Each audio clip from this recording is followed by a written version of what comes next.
The Marvel Super Heroes set is here for Magic the Gathering.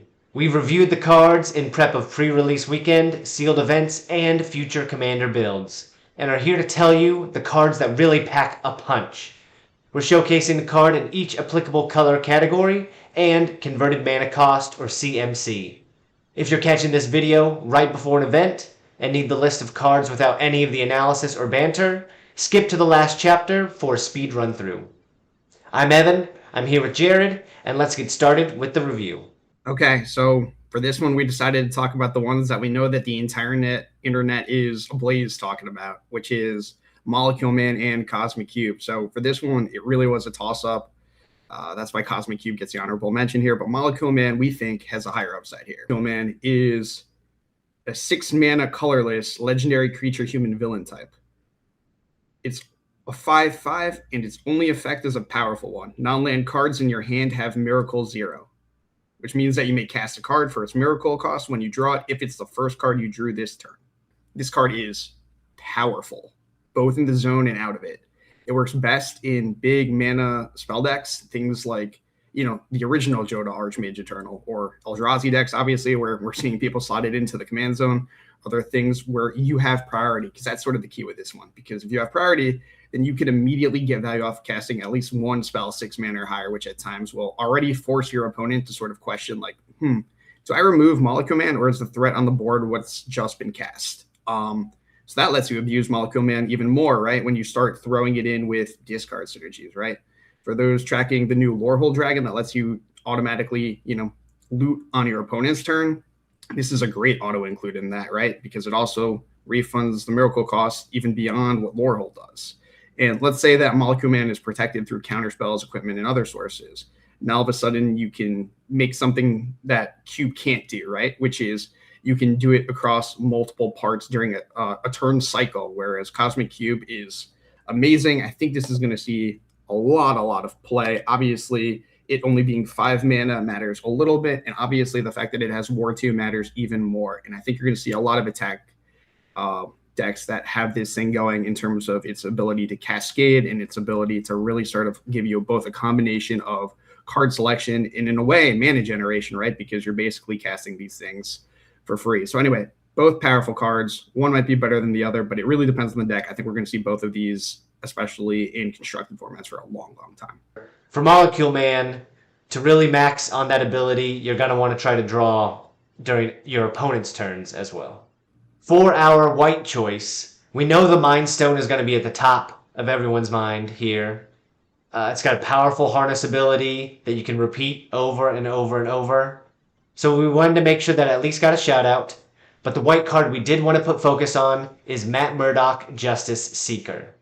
It's a 2-cost, 1 and a white, for a legendary creature human advisor hero, 2/2 with 2 abilities on it. At the beginning of combat on your turn, you may pay 1. When you do, put a +1/+1 counter on target creature you control. And each creature you control with a counter on it has Ward 1.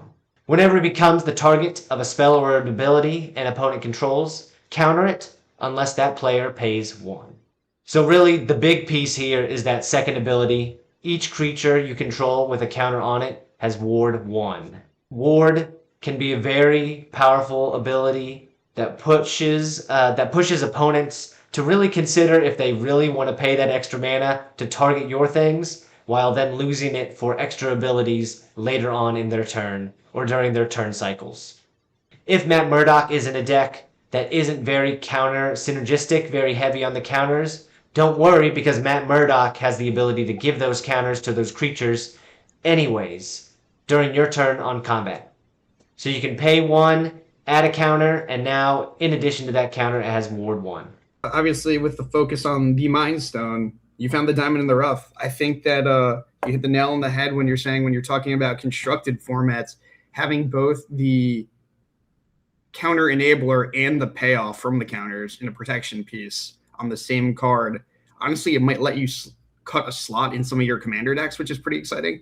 But I think even in limited, you're going to see this card be doing some pretty cool things, in the sense that, when you have that more limited mana pool to play with in sealed events and things like that, often that ward ability might make the difference between opponent having the mana resources to actually go through with the removal spell or not. So not only would they not want to, but this might literally like change their turn cycles and how they interact with not just Murdock, but really your entire board. So I think this is a great choice, Evan. I'm sure we're going to see a lot of it.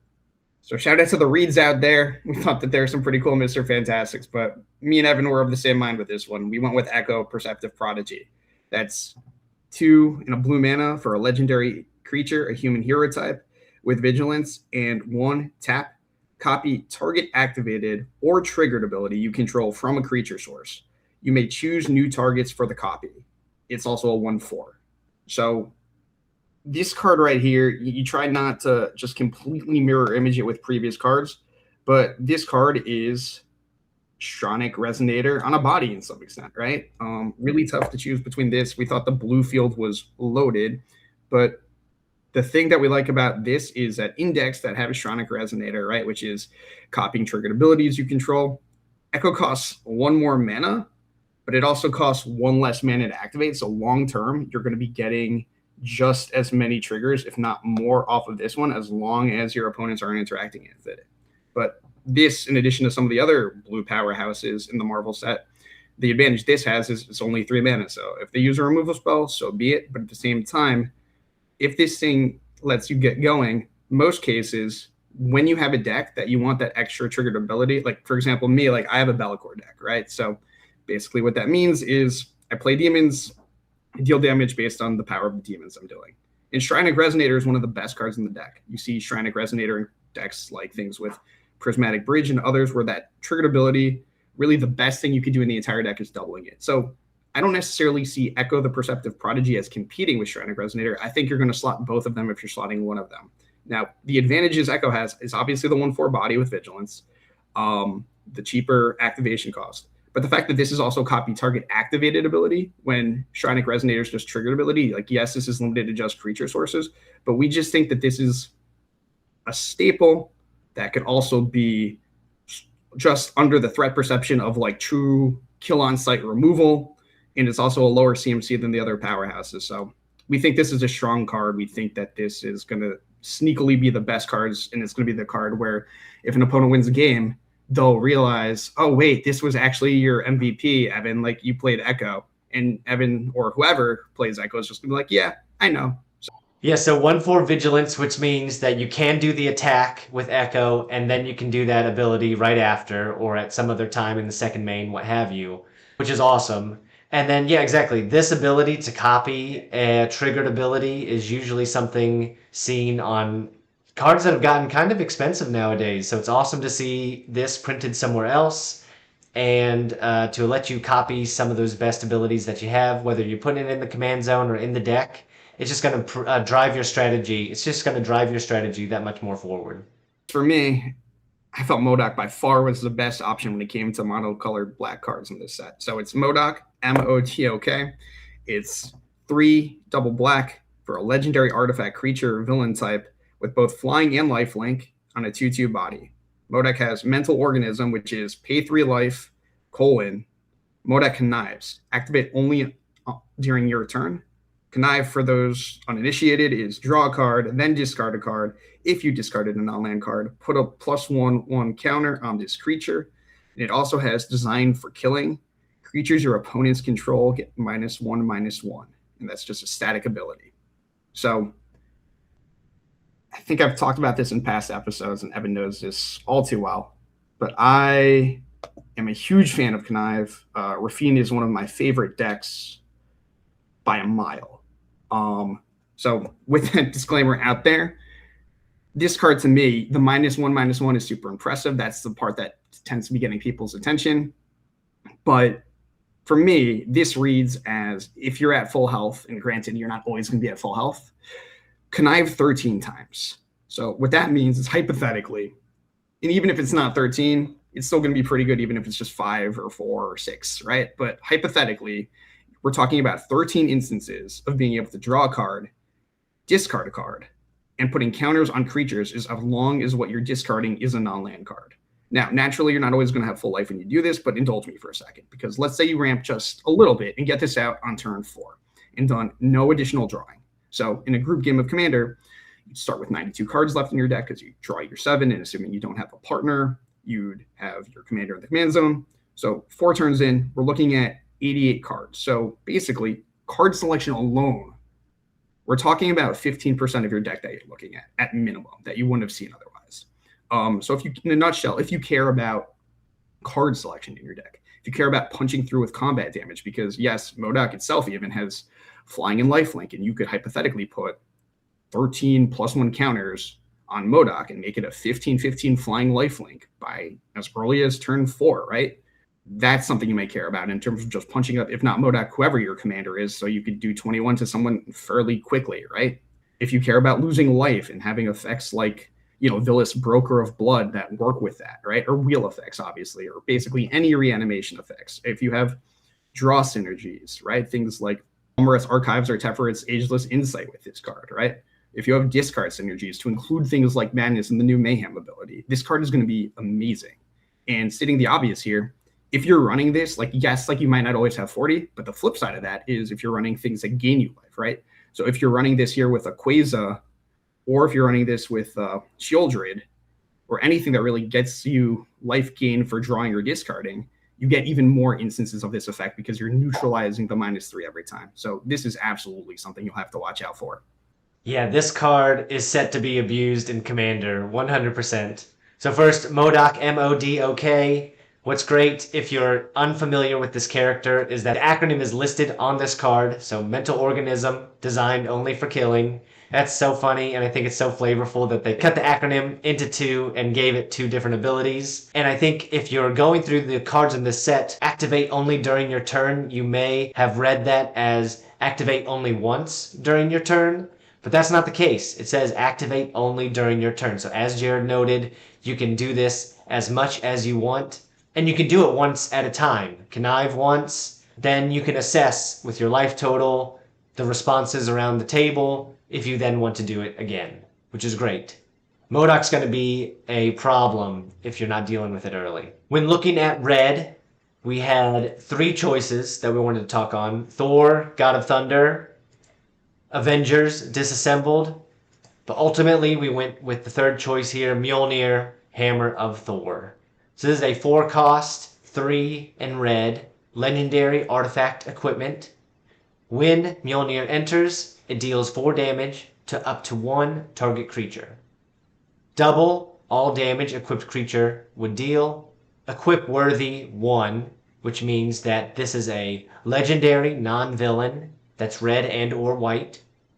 And then it also has a different choice. You can pay 3 CMC, or 2 and a red, and discard Mjolnir to deal 2 damage to each creature. So one thing that jumped out at me was the modality here. Depending on when you draw Mjolnir in your game, you may decide that the wipe the discard ability is what you really need. So you deal that 2 damage to each creature, wipe the board, and then you can start anew.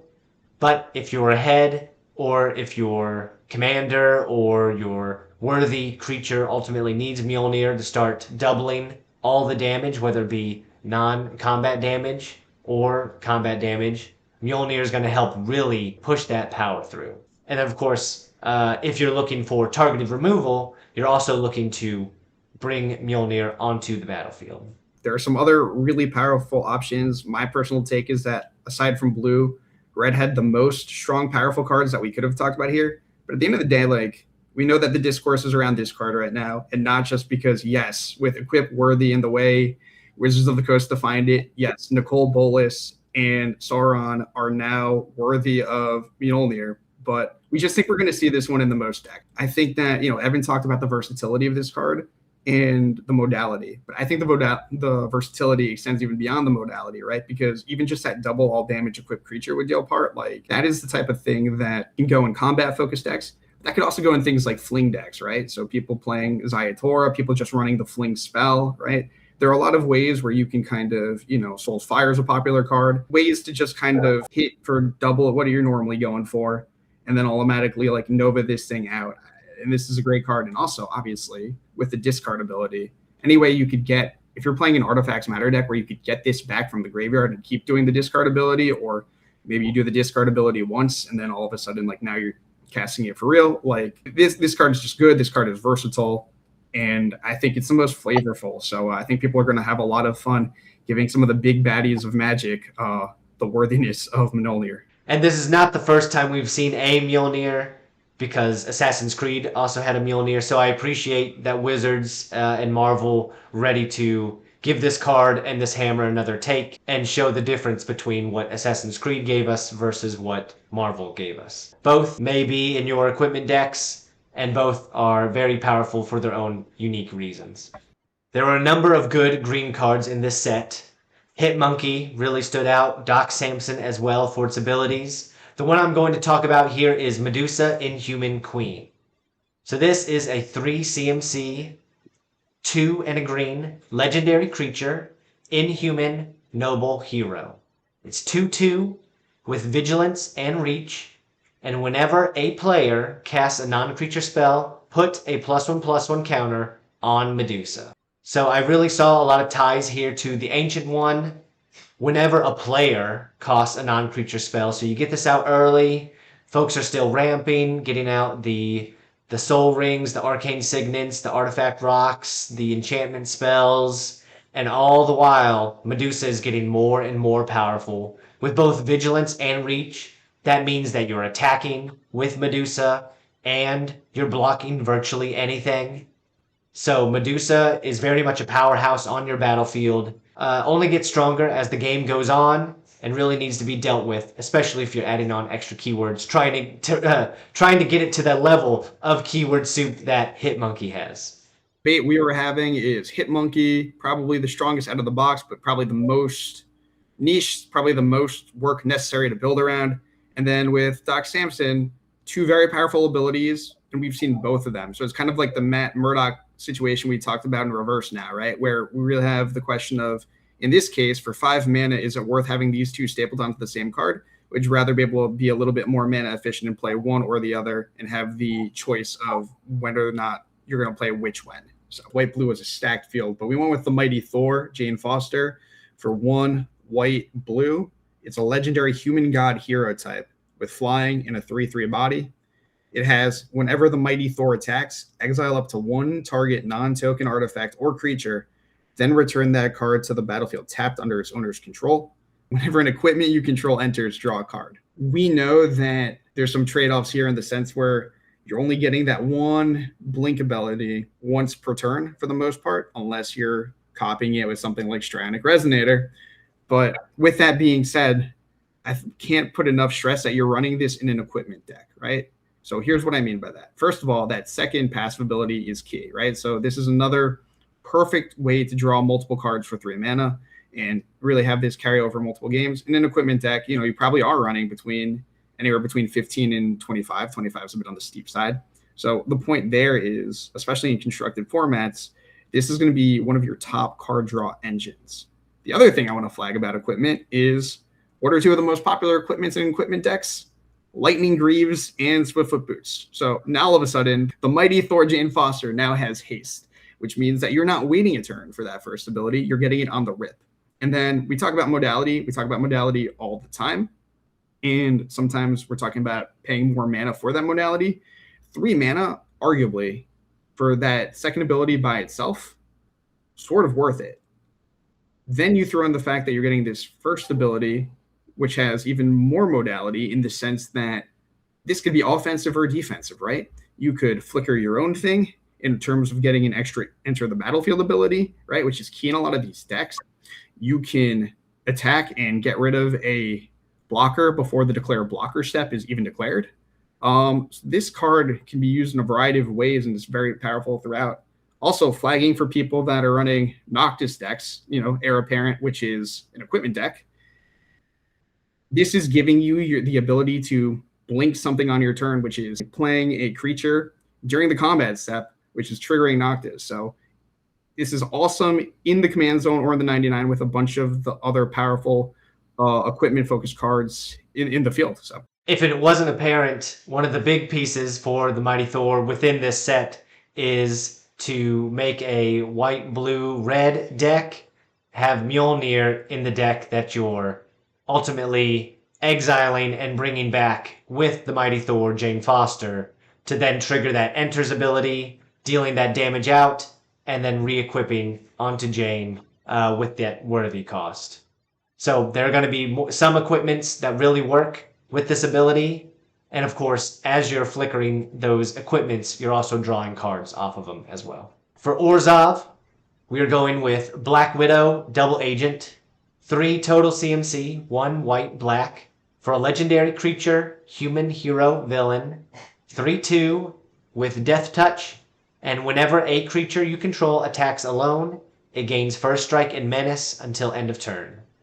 So the big point here with this one is its draftability, its power within a sealed environment. Black Widow attacking by herself means that you've got a 3/2 with Death Touch, First Strike, and Menace. Near unstoppable in those sorts of formats. Black Widow can keep on attacking, has no fear about what is being put to chump in front of her, and is ultimately coming for those life totals. When your board starts growing, Black Widow can give those abilities to other creatures instead, and be your blocker with the Death Touch ability. The appetite to see this in Limited is going to be pretty high, but in Constructed, I think that, most people will recall that there's kind of a suite of these cards coming online, right? So I immediately thought of Squall, Seed, Mercenary. Sorry, Final Fantasy, if I'm saying Seed wrong, which is also very much attack alone matter. And then also from the same set, Warrior of Darkness, right? There's a bunch of cards that are sort of humming together, and, we're starting to see critical mass of them. So be on the lookout for those decks to get a little bit tougher. Yeah, I appreciate this love for the attack alone piece, the antithesis to going wide, trying to put some more emphasis on really just having one strong body and trying to see if you can get past all the targeted removal. Yeah, because what it does, right, is it means that these decks, to some extent, can be a little less Voltron-y, a little less equipment dependent, right? So all of a sudden, like, let's say Squall's your commander. Now that you have Black Widow and Squall's removed, you're still going to have equipment pieces in there. You're still going to have things to amplify the couple of creatures you have. But you have a creature that can act on all of that sort of synergy and be the one that attacks alone, as opposed to just limited to purely one card. Having 5 or 6 backup commanders, pretty nice. Yes, most definitely. Also, I'll flag that this is a hero villain, sort of highlighting what we may see in the future for anti-hero tropes and for character types. And it does mean that for a Heroes Matter deck, Black Widow can fit, as well as a Villains Matter deck. You can put Black Widow there as well. Can't beat Evan talking about Black Widow, so can't beat him, join him. Just like the double agent she is. So it's Black Widow, Agile Avenger for 1 red, white, legendary creature, human spy hero. This one's just a hero because it's in the Marvel Heroes Avengers Assemble set, and it's a 2/2 with Menace. But the big thing about this card is its special ability. Whenever an opponent draws their second card each turn, put a 1/1 counter on Black Widow, and you draw a card. Naturally, this card is getting comparisons to things like Fairy Mastermind and other things that net you a card when your opponents try to double dip and get some card advantage. You're getting that too. But it's also getting stronger and buffing up. Obviously, the Menace helps. And obviously, being in a deck like the one with Captain America Team Leader helped too.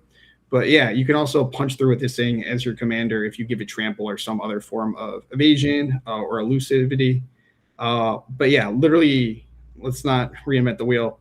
For 3 mana, the second ability of a powerful effect that you've only seen on so many cards so far, and sometimes in different color schemes. This is a really good addition for white-red decks. Drawing cards is so powerful in Magic the Gathering, and being able to do it when others are getting that sort of advantage is really key there. Getting that +1/+1 counter just adds to the fun. We're now at Selesnya, green-white. There were a couple good choices here. We wanted to at least highlight Bast on the screen, but the pick we're ultimately going with is Storm Windrider. 4 total CMC, 1 green, white, white. For a legendary creature, mutant hero, 4/4 with flying, and creatures with flying can't attack you or block creatures you control. And whenever you cast a spell that targets 1 or more creatures, those creatures gain flying until end of turn. So breaking this down, 1 storm flies means very easy to go over the top and hit people. Creatures with flying can't attack you or block creatures you control, so that means Storm is potentially getting in for free. You do have to worry about Reachers, so that would be the only contingency there. But ultimately, Storm, you're probably, especially in a 4-player game, you're finding those open spots because all they have is either flyers or creatures on the ground. And then finally, if you're focusing on targeting spells, targeting yourself with auras, enchantments, instants, things like that, or you're getting at that targeted removal, committing crimes, as it were, Storm is ultimately making creatures gain flying, which then hits that first ability, meaning that they can't attack or block. So you're really trying to time this right so that Storm can continue getting those hits in for free, and potentially you've got a wider board as well, and giving those attacks no contention at all. On the heels of Secrets of Strixhaven, a bunch of white cards came out that care about when you cast a instant or sorcery that targets a creature you control. Those work great with Storm Windrider.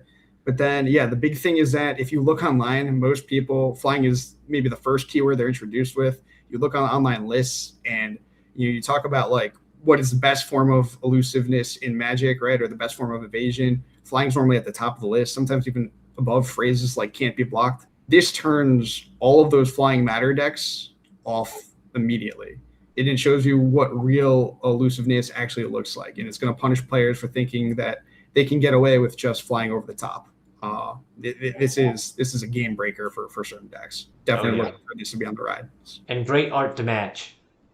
We're now looking for the best blue-black card, and to help us out, we've brought along a special guest.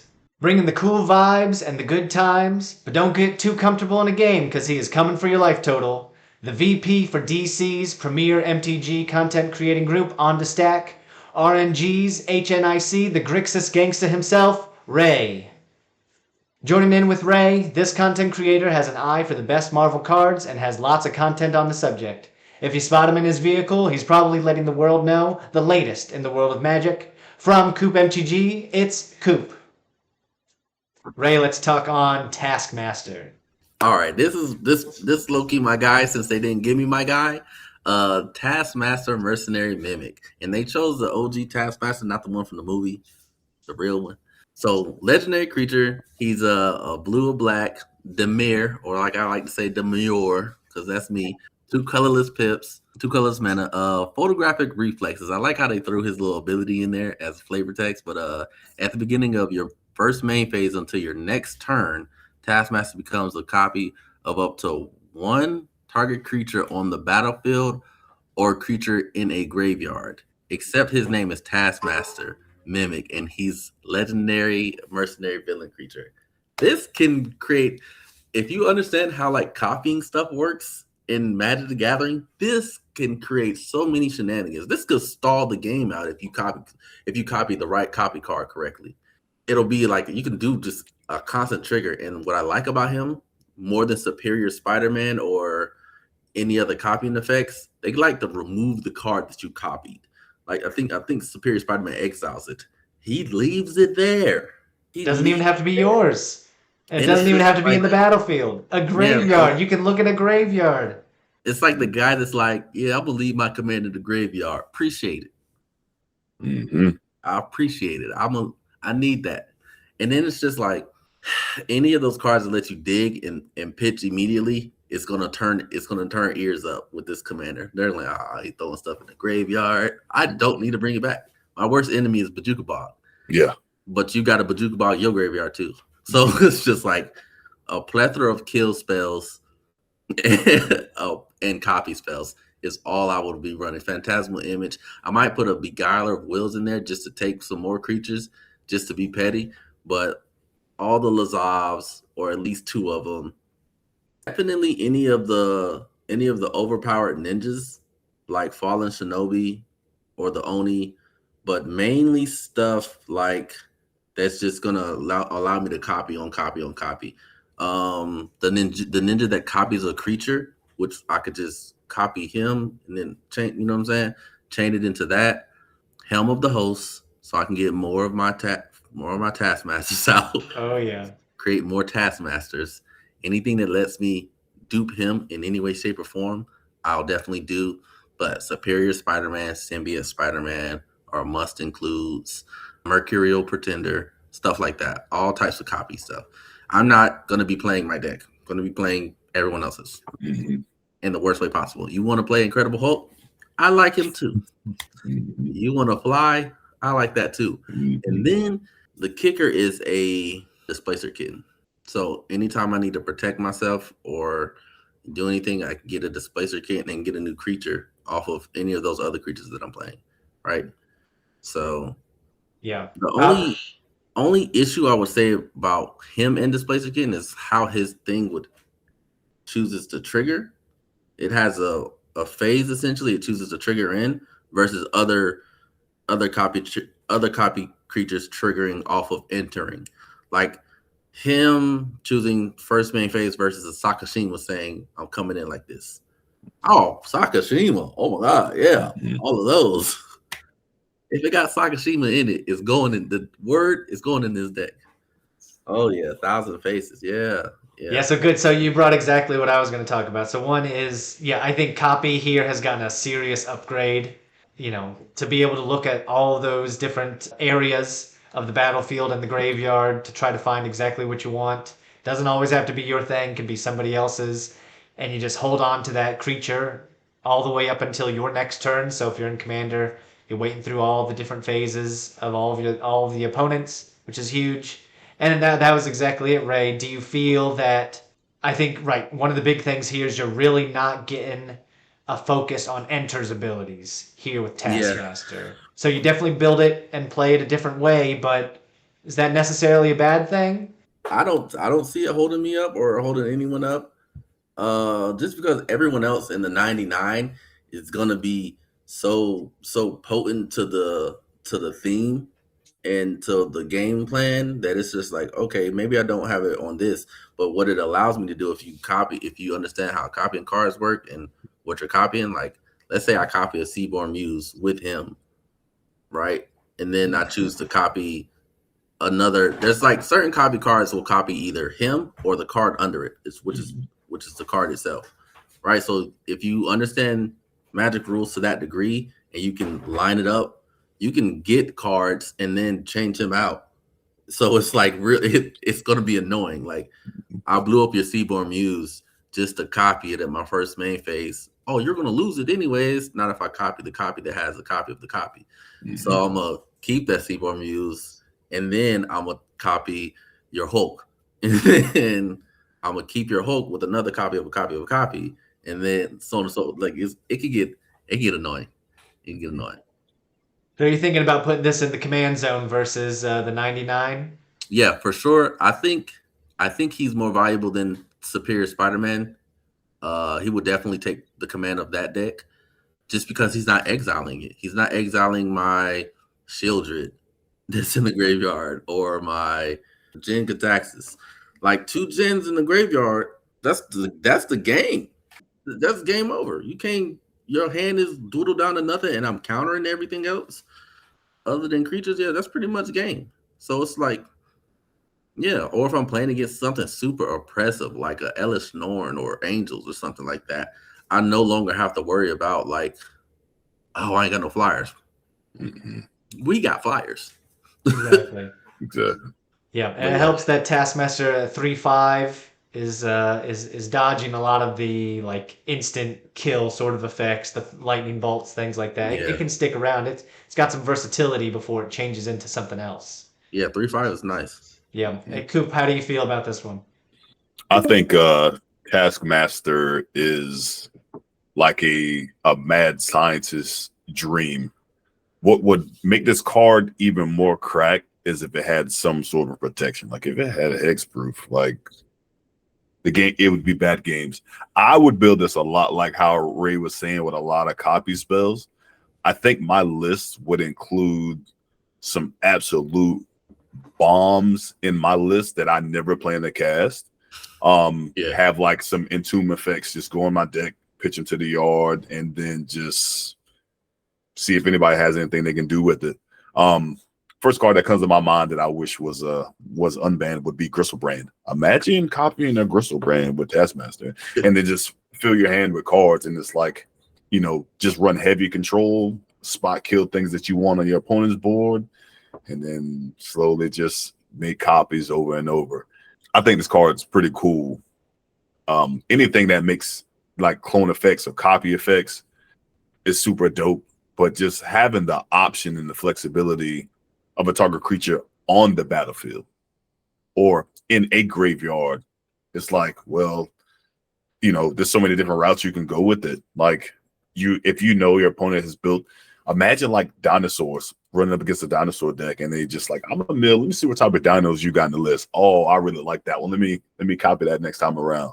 Yeah, I think the card is super cool. As long as you got ways to keep them safe, you play blue, keep them safe, keep them on the board. I think you'll have a good time playing it. Yeah, I'm expecting to see a lot of Taskmaster, I think, in the future. Yeah, there's gonna be quite a bit of them. I was just gonna say I can run my favorite Blood Chief and Mind Crank, and then I can just run also like a pseudo mill package and just mill people out. Oh, look what you got! Yep, there's an artifact from Tap It or from Aether Drift. Pay 1 in the blue and tap it. I think each opponent mills 2 cards, and it's just like just slowly just wear away at them until you find that card that you really like, and you're like, yeah, I'm gonna get that on my next first main phase. Exactly. Yeah. I thought for this one with Mill. So if going in the 99, the one that I think on is the Sultai Master. What I'm really talking about is the Fallout Master, which is all about trying to mill folks out with the rad counters and then creating copies of what's been recently milled. If you copy out Taskmaster and then you just keep, creating and grabbing whatever's in your or anybody else's graveyard, you just have fun with, you've got lots of choices. I think that's the best thing. Taskmaster, people are going to be looking at their watches because you're going to be looking at all their graveyards, figuring out what you want. So be wary of that, but I think it's a good card overall. Yeah. So the card is Scarlet Witch, Chaotic Avenger. It is 2 blue-red for a legendary creature, mutant warlock hero with 3/3 and flying. Whenever Scarlet Witch deals combat damage to a player, look at the top 2 cards of your library, then exile them face down. Then you may cast a hero or non-creature spell from among cards exiled with Scarlet Witch without paying its mana cost. This card is fantastic and crazy modal, and even as we're talking about this now, I'm realizing it might even be better than we thought, because among cards exiled with Scarlet Witch without paying its mana cost, that might not even apply just to the turn, right? So I think what you're getting here is assuming you could make combat. Obviously, we talked about how good flying is in terms of evasion, but we're talking about card selection because you're looking at 2 cards right there, card advantage because you're looking at more than 1 card there, and you're talking about basically like a free mana ramp in terms of being able to play the thing. But this is going to go in decks that are going to make it hyper-focused and make it even better than that, because where we're going to expect to see this, obviously, it's part of the Heroes Matter pre-constructed deck that Wizards is doing. So that's going to have a lot of different hero triggers that are going to buff other things, especially right now if Captain America Team Leader is who you have in the command zone. So you're going to see those Heroes Matter triggers. But where you're also going to see this is in a lot of Izzet decks, right? And a lot of Spell Sling decks in general. So because of that, you're going to see things paired with Enter the Enigma or Shadow Rift or different things that are going to make this card elusive. So they're going to help you hit even, right? But then on top of that, you're going to be drawing other non-creature spells that you could play later to enable other hits with Scarlet Witch, because you're going to see a lot of cantrips that grant just a little bit more evasion on top of the flying. The other thing is with those decks, it's going to be pretty popular in prowess models, right? Which means not only is it going to be hitting, it's going to be hitting for more than 3, because I'm talking about things that grant other things prowess, right? There are a couple of cards that does that. I'm thinking of Narset the Enlightened Exile, but I think there's more than that, right? So it's going to be good. It's going to also be good with cast from exile decks. It's also going to be good with things that care about casting costs in general, because not only is this ramp, but this is an additional cast trigger, right? So if you look at this with things like the various cards that draw you things every time you cast an instant or sorcery, things like Archmage Emeritus, this is going to be just fantastic for just even the casting triggers alone with Spell Sling decks. So basically, as someone who is thinking about getting the Heroes Matter deck, I'm excited. But as someone with spell sling decks of my own already, I'm picking up multiple copies of this one. This card is going to be everywhere, and it's going to be broken in the right situation. Yes, I think this card, Scarlet Witch, is very powerful. Exactly. There's tons to decode on this card. We definitely needed to highlight, and I'm glad you hit it, Jared, about why those cards are face down. It's because you can potentially cast them later. If you're getting extra combats in, extra turns to do some more combat and grab those, or just later on your regular turns as you get that combat going in. I've definitely got this in my mind as a good pairing with the first edition of Storm, the Teamer edition, in which if you're getting Storm and Scarlet Witch to both deal combat damage, your next spell will have Storm on it. So then you can choose with the May ability on Scarlet Witch to cast for free one of those non-creature spells, being an instant or sorcery in this regard is the aim. And then you can cast it for free and then storm off with it potentially. Or you choose to save it for later if it's not going to fit what you need in that moment. So there's a little bit of versatility here. You get to be a little choosy about when you want everything going on. So whether you've got Scarlet Witch in the command zone and you're just focused on big spells that you finally get to play with Scarlet Witch, and it's non-creature, so you do get to expand it out. You could go Enchantment Matters if that's how you want to do it. But there's a lot of choices here with Scarlet Witch, so definitely be watching for this one. Yeah, I'm not looking forward to seeing that across the table. For Simic, it was a close comparison here between Absorbing Man and what ultimately we decided on, the Astonishing Ant-Man. This is green, blue, for a legendary creature, human, scientist, hero, 1/1, with 2 abilities. One is whenever you draw a card, put a +1/+1 counter on the Astonishing Ant-Man. The second ability for 3 total CMC, 2 green and tapping. Remove any number of +1/+1 counters from the Astonishing Ant-Man. Create that many 1/1 green insect creature tokens. So in my mind, I immediately thought of Locust God and that real focus on just trying to draw as much as you can, which with Simic colors, you definitely can. You're powering up Ant-Man as much as you want, and then when you're ready to flood the board, you're tapping Ant-Man, and you're just bringing out all of those insects. Where the comparison falls short, I think, with the Locust God is that these insects are not flying, at least not immediately, and you do need to tap Ant-Man to get that ability going on, but there's the ability here to get a lot of counters onto Ant-Man and to be very selective about when to get all of those insects on the board. So power here definitely with Ant-Man, with the Astonishing Ant-Man. It kind of reminds me of our conversation earlier about Echo, where we were saying not ideal to sink 3 mana in something that they could potentially blow up before you tap it, but ultimately not the end of the world if they eat one of their removal spells, because removal is such a premium, especially targeted removal now, because there's just so many threats out there.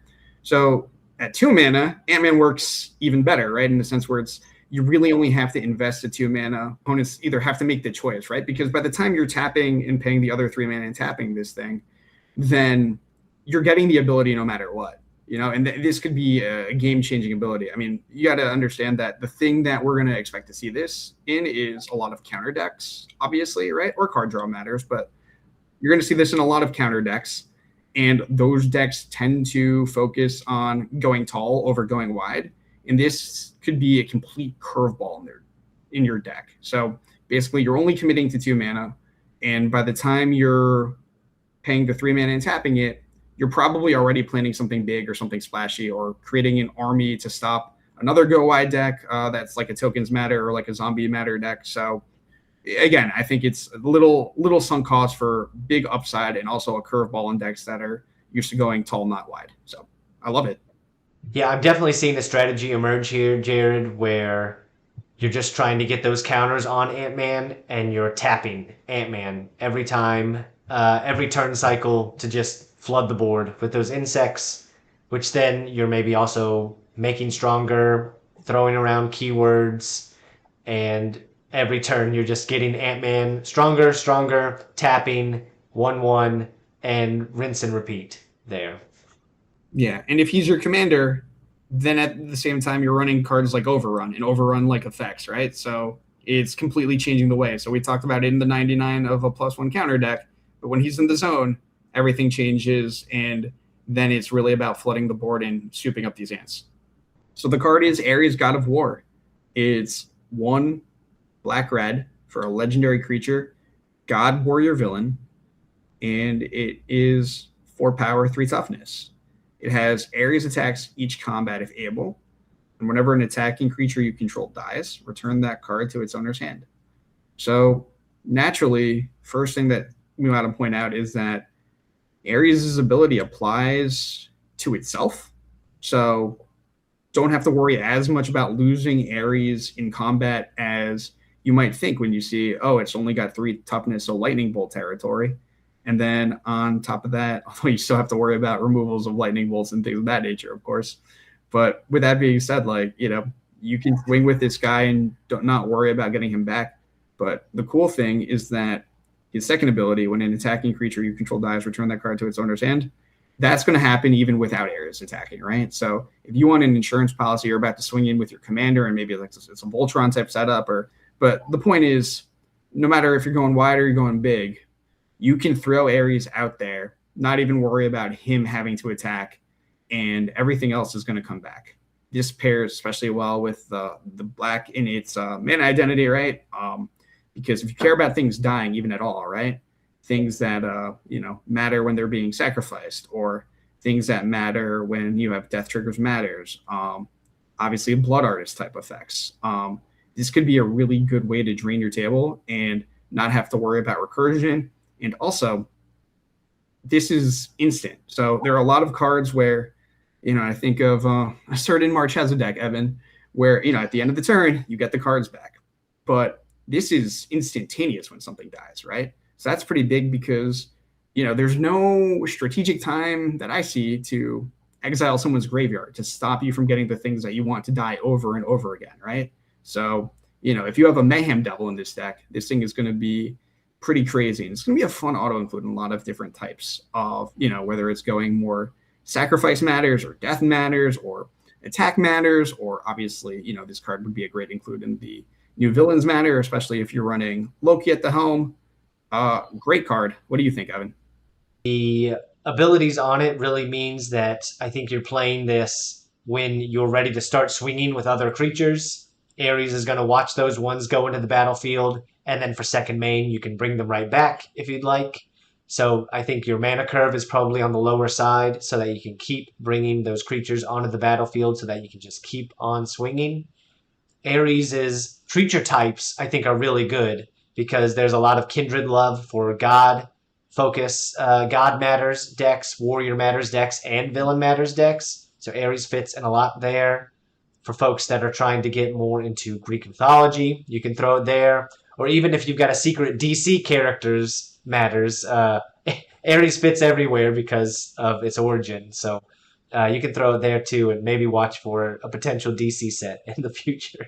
I wasn't even thinking about that, right? Because you mentioned the Warriors angle. This would be crazy nuts in the Agile attack. When it comes to Golgari, though I really do like this new Titania, not to be confused with the old lore Titanias, but Titania Rugged Rumbler, we couldn't not talk about the Serpent Society. So that's what we're going to do.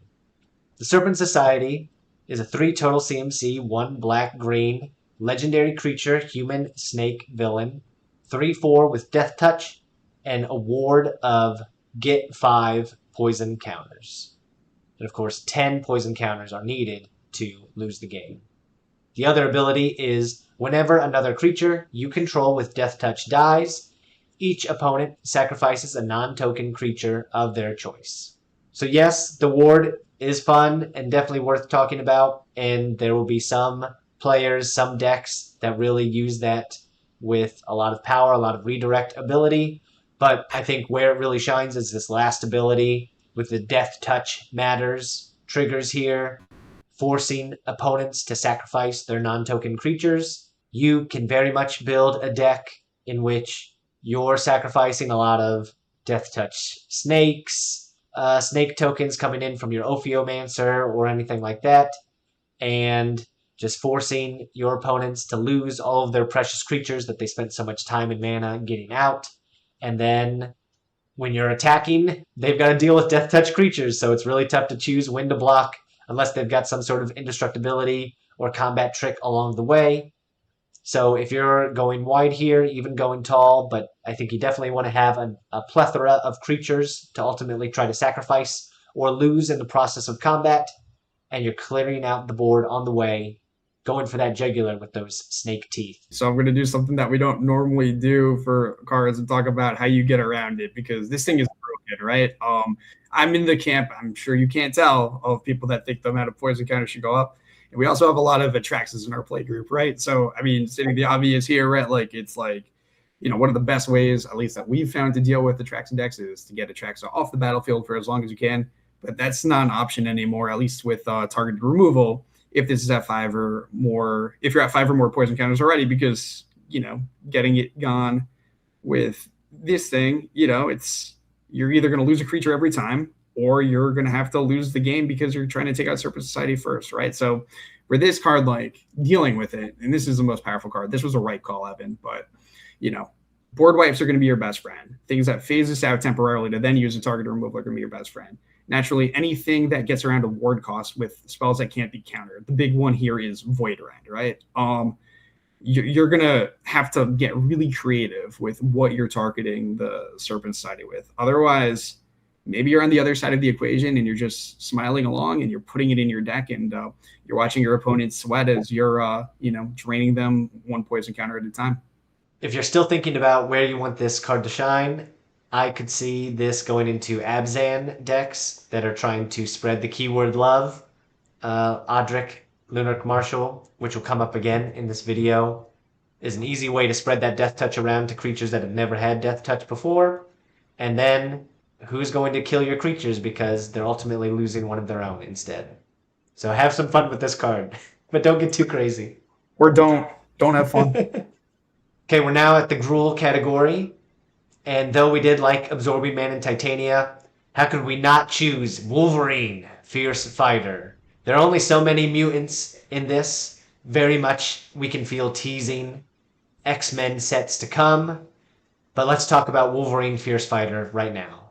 So this is a 4 CMC, 2 red-green, legendary creature, mutant berserker, hero, 3/5 with haste. When Wolverine enters, he fights up to one other target creature, and if damage would be dealt to Wolverine, instead that damage is dealt, but all other damage already dealt to him is healed. So this is something totally new. You've already seen Wolverine with Regenerate on it, and this just takes that to a whole other level.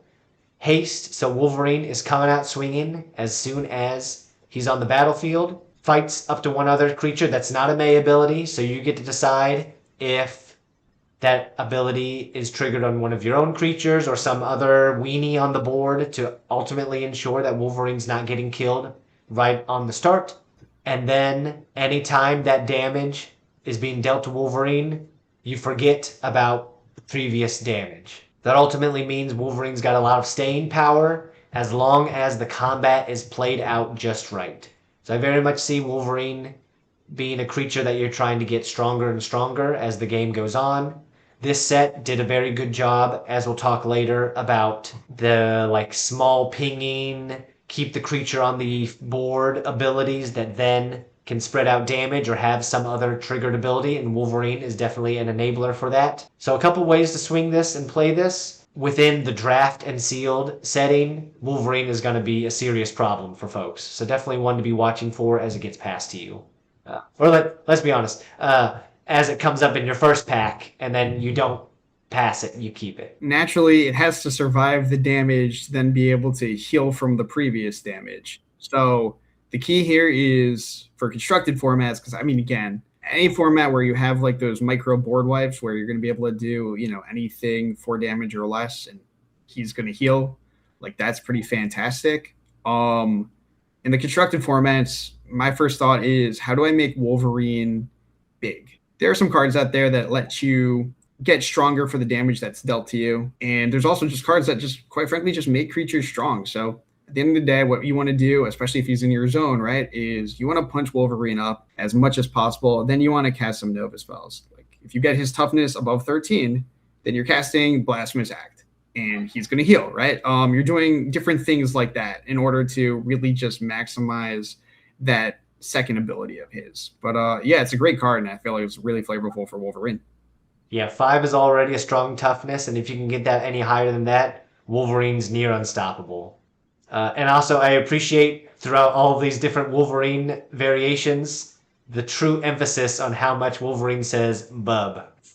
So lots of great flavor text through all these Wolverines. Yeah, emphasis on bub for sure, but also emphasis on fighting, right? So, again, you're going to be building this with a ton of different fight spells, and you're just going to keep chaining those together. He, might be, don't quote me on this, but he might be the best, fight spells matter commander that there is right now, or at least will be in those decks ASAP. So, oh yeah, combat tricks aplenty for Wolverine. Okay, we're done with the 2 color combinations. We're now on to the 3 color combinations. Sorry, fans of white, blue, and black. No Esper choices for you, but we do have 2 good choices when it comes to white, blue, red Jeskai. Jared, take it away.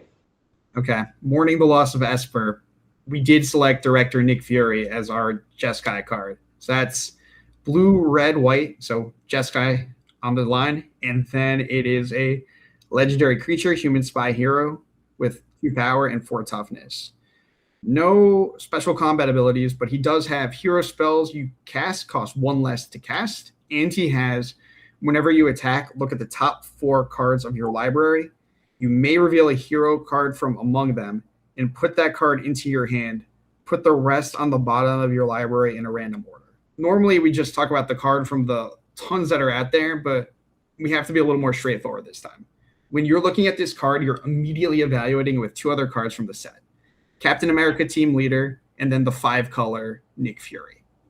The reason we like this card, especially in this slot, but even above the 5-color Commander, unless you're looking at CDH shenanigans, is the fact that he's a little bit more controlled. So unlike the 5-color Nick Fury, you're getting this ability repeatedly. You're getting both of these abilities repeatedly. This isn't a one-time power-up. This is a whenever you attack, look at the top 4 cards of your library.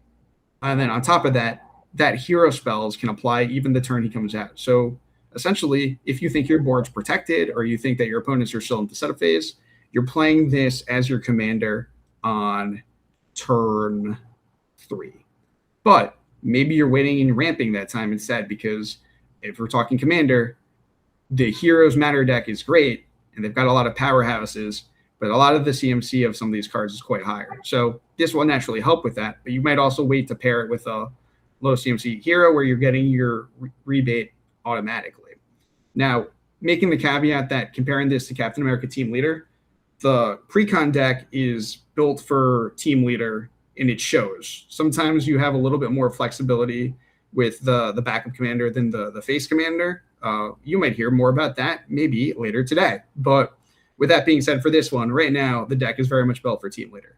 But I want to flag that card for card, this card looks like some of the most powerful cards we've seen in Magic. The cards that I think of when I think of Director Nick Fury are both versions of Kalia. So that's Kalia of the Vast as well as Zenith Seeker.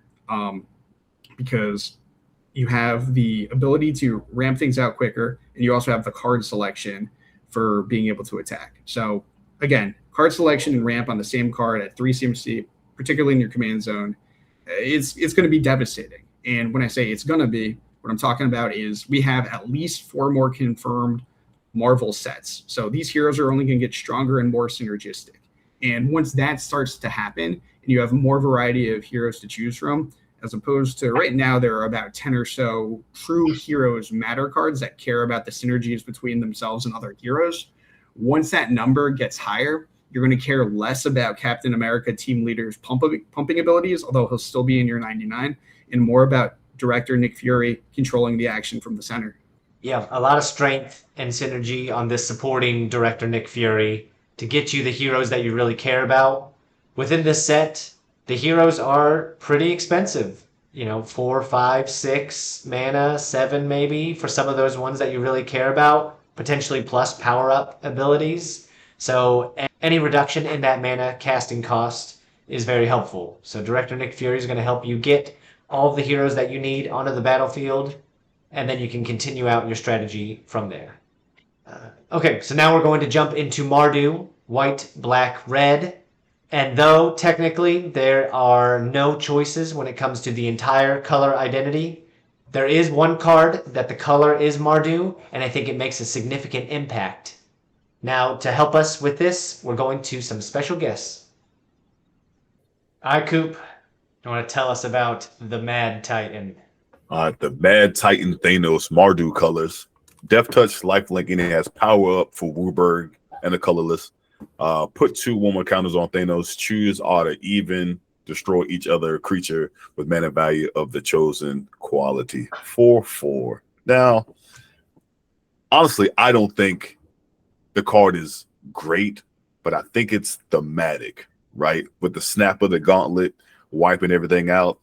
This guy would be, I think I would build this list as political as possible, right? Power up. I'm gonna roll the dice. Y'all choose. I'm gonna let the dice decide, right? And whatever happens, happens. But also running things like Conjurer's Closet, Teleportation Circle, and Flicker Thanos. And then now we'll have another back around on my turn. All right, what do we do? Who wants to go? I think it's very thematic of a card, and it also having Death Touch and Lifelink doesn't. It's not a bad deal, but I just like the flavor of how they built Thanos because he's a Titan. He's supposed to be like a destroyer, so having that power up to destroy, I think is just super dope. Oh yeah. Reading this, my mind went 2 ways. One, and sort of, I'm glad we're having this conversation because I was trying to figure out where in the list Thanos, without any other context, would go. And in my mind, I just go, hey, just as a Marduk card, 4/4 Death Touch Lifelink, like, to some extent, you don't need to read the rest. Like, that's a pretty solid card as long as you're hitting Marduk pretty well. Power Up is an interesting new ability from this set. It's to be used only once. And then to your point, you've got not only Wooburg that you got to get, but you've also got to ensure you've got that colorless mana, whether it's from a Soul Ring or some sort of mana rock or your Rogue's Passage or anything like that. It's just like a woe type mentality for the list. But honestly, I would probably build Thanos with no creatures at all. Like, he's the guy. Because when you think about him in the movies, he had his 3 henchmen. Now, I want him by himself. I want everything in my list to either destroy or deny. Everything. And just spending time to ramp and just watch how the game develops and then get Thanos on board and then use a power up, let everybody establish their stuff. Like, all right, no, now we're gonna reset this all. I probably wouldn't even run board wipes in this list just because I wanna choose. I wanna be the guy. I'm choosing what's being destroyed. I don't want to destroy everything. So I want to do a Thanos all spells type list. No creatures. Run a few things that flicker, like a Conjurer's Closet, Teleportation Circle, things like that. Will it win? I don't know, but I think it's one of those things. It's like, if I don't win, it's gonna be a very long game. So I don't mind. I like making people suffer. And he's the Mad Titan. Like, that's his job. That's right. Hey, that's a brave take, Coop. How do you feel about that, Ray? I want to like this card so much, but it's just like, comic wise, I'm not a thing. I've never been a Thanos fan, so I was like, I ain't gotta like him anyways. And it's a little gimmicky. It's a little gimmicky. I mean, you can make it cheaper, of course, but it's like, what's the point? Like, what are we doing here?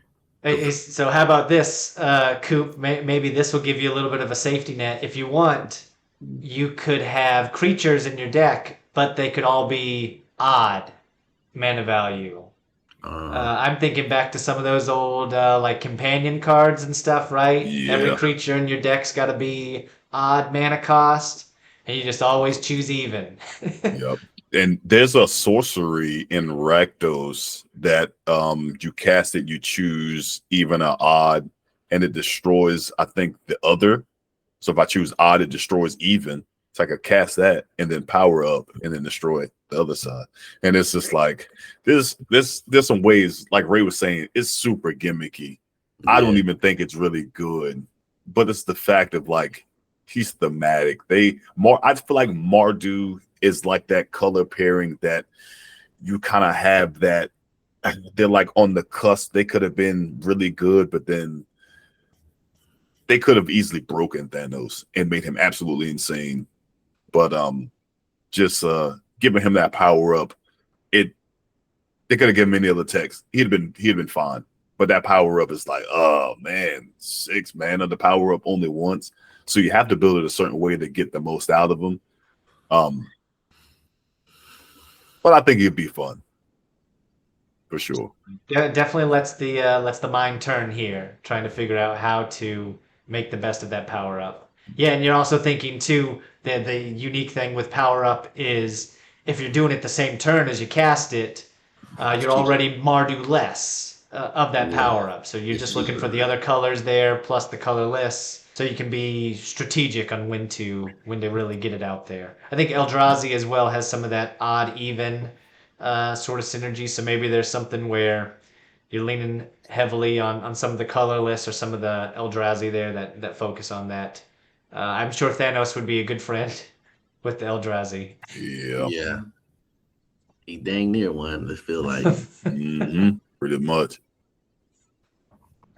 Sorry, folks, nothing for white, black, green Abzan, so we'll skip that. So there are no cards within this Marvel set at the Naya colors, red, white, and green. Thankfully, though, to give a breakdown about some of the best Pauper cards within those colors, we have Matt from the Vibe Proxies. Not just a content creator, but a cardboard creative, fusing some of the community's favorite commanders, tokens, and other cards with unique anime-style art and other fresh takes. From Vibe Proxies at Vibe Proxies 954, it's Matt. One of my choices for best red card is a common, but it's a goodie. It's called Hawkeye's Bow. It's an artifact equipment. Equipped creature gets +1, has reach. Most importantly, whenever equipped creature becomes tapped, it deals 1 damage to each opponent. And I can't state enough how good this is, specifically to a format I love. It's called Pauper, and its variant Pauper EDH. Common cards, and for a common, this is great. It has a ability you would typically see in common or maybe even rare abilities. But for common, it gives it a different line. And I'm already trying to brew a deck with that. So that is why this is near and dear to my heart. Yeah, so a couple pieces with this card. One, low cost and Pauper accessible, definitely. Reach is always a great keyword to grab. Plenty of flyers in this set that you've got to be prepared for. And then adding in that 1 damage is just a cherry on. Because reach is good in a combat situation, but the issue is finishing off. And as a combo piece, you have the line of actually attacking versus a line that can win the game damage, because it is a combo piece, true, but its ability is strong enough where it can win either through cumulative damage or through the combo itself. A green creature that untaps target creature. That's a typical green-red combo, but there are other untap abilities that can just. There's Seeded Hyphernaut, I believe it's called, where landfall untap. If you're not able to attack, for example, it still allows a win. Whereas reach, your defensive evergreen keyword, you're not winning the game with that. 1 to cast, 1 to equip. There are plenty of abilities now that reduce equip costs, so it can be free. My green choice would be Call Damage Control. Call Damage Control, it's a sorcery, 1 green, 1 colorless. Really good card. Choose up to 2, return those cards from your graveyard to your hand.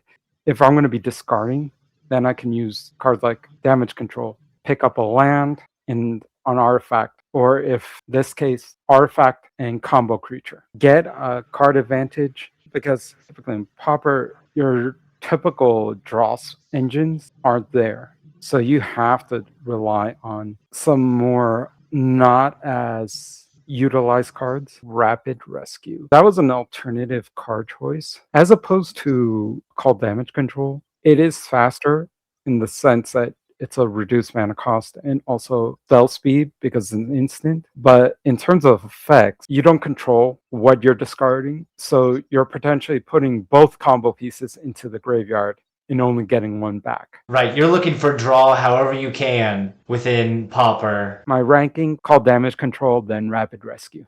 One other card I'd like to say is, we'll probably also see good play, is Murdock's Crusade. It's a white card, 1 white, 1 colorless, sorcery. Now it comes with the new keyword, Teamwork, which is an additional cost. You may tap a number of creatures with total power 4 or greater. You can choose one. If you cast using Teamwork, you can do both instead.